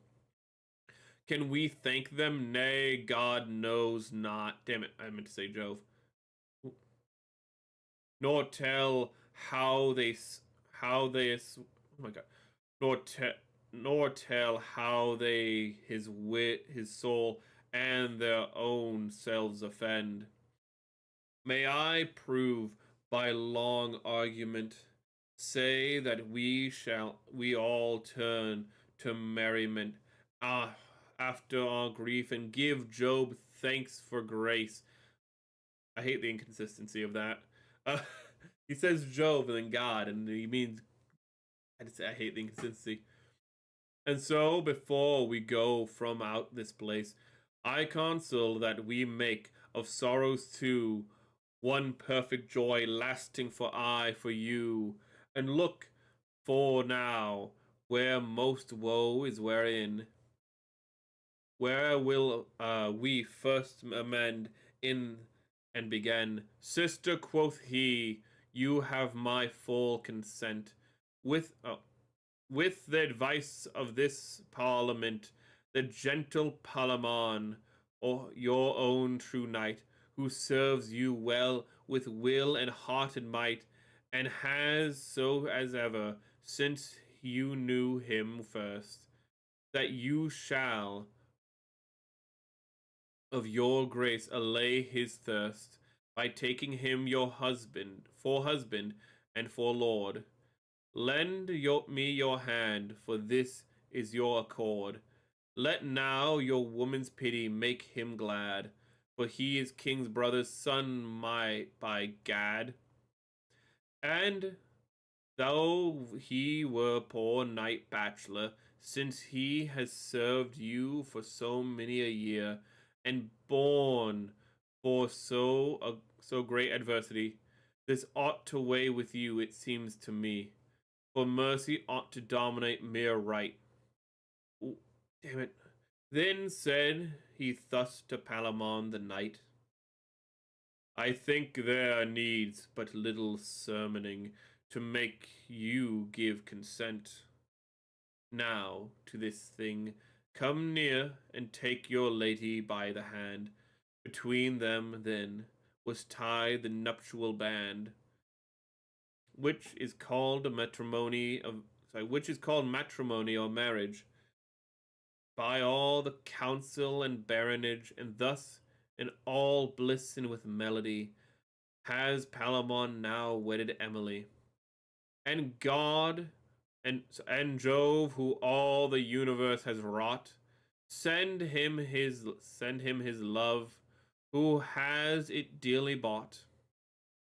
For now, as Palamon in all things wealth, living in bliss, in riches and wealth, and Emily loved by him so tenderly, and he served her so well and faithfully, that never word once marred their happiness, no jealousy, nor other such distress. Thus ends now Palamon and Emily. And now God save all this fair company. Amen. Okay, well, what did we get through that? Oh, that didn't take nearly as long as I thought. It's 3 hours, which is typical stream time. I like that story a lot, though. And how it relates to A Knight's Tale, like, actually kind of, I don't know if it's intentional, but I kind of find it interesting how you have Arcita, the one who's kind of fighting with, like, Mars at his back, which is kind of like the villain or antagonist of A Knight's Tale, who is an actual soldier, and actually goes to war. While you have Heath Ledger's character, who is you have Heath Ledger's character who is like fighting more for love by the end of the story. So I don't know. Uh, I think I'm actually kind of interested to see like what comparisons to the story and whatnot we'll find as it goes on. But I really do like again how it reinforces themes of chivalry, with like service to people and just there's multiple things, but just nobility in general. I did really enjoy, the turn of fates because it's a Greek story. Just, it's like, oh, hey, Arcita won. And then he gets thrown from his horse and dies. And it's like, yeah, there's the Greek. There we go. And it's just like, listen, everyone gets a happy ending. It's like, Arcita died. Well, he got to like technically be, he won. He wanted to win. And he got to win. Oh my god. I think I'll probably talk about this more, probably with my brother tomorrow, because I like to have a bit of time to think about stories after reading them. But I'll probably reflect upon it. I'll probably timestamp this by section. So like the battle, the temples, the prison, the like I can think of how to like chapter this story so it's easy to navigate through for people who maybe had to bail out partway through and want to come back in. But thank you very much for joining us. We'll be back tomorrow at 8 p.m. Eastern Standard Time to watch A Knight's Tale, which thematically has overlays with this. But it's kind of A Knight's Tale it takes from a lot of literary sources, but I am very excited about that. It'll be the first stream where I will have a family member on, so be cool, bro. Okay? I'm telling you, chat, be cool, okay? Don't be fucking weird around my brother. But that'll be 8 o'clock, as I said. But that's for tomorrow. I'd like to say for people who joined us now, or in the future, whether you've got us live or in the VOD, whether you've been a live chat or you've just been lurking and listening, thank you very much for joining us. I really appreciate it. I hope you have enjoyed this as much as I have enjoyed doing it. And I will see you tomorrow. Godspeed, have a great day and a wonderful life. And remember, don't lose your head.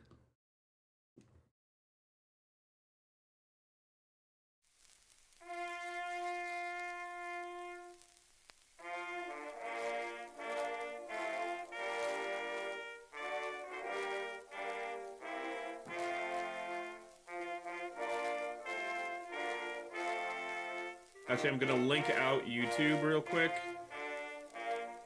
if I can.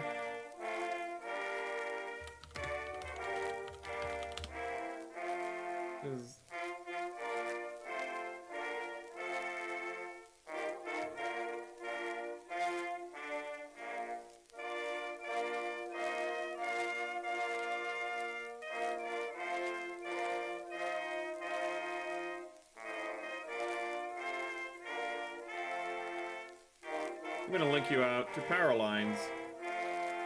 But his stream isn't starting for another half hour, but there you go.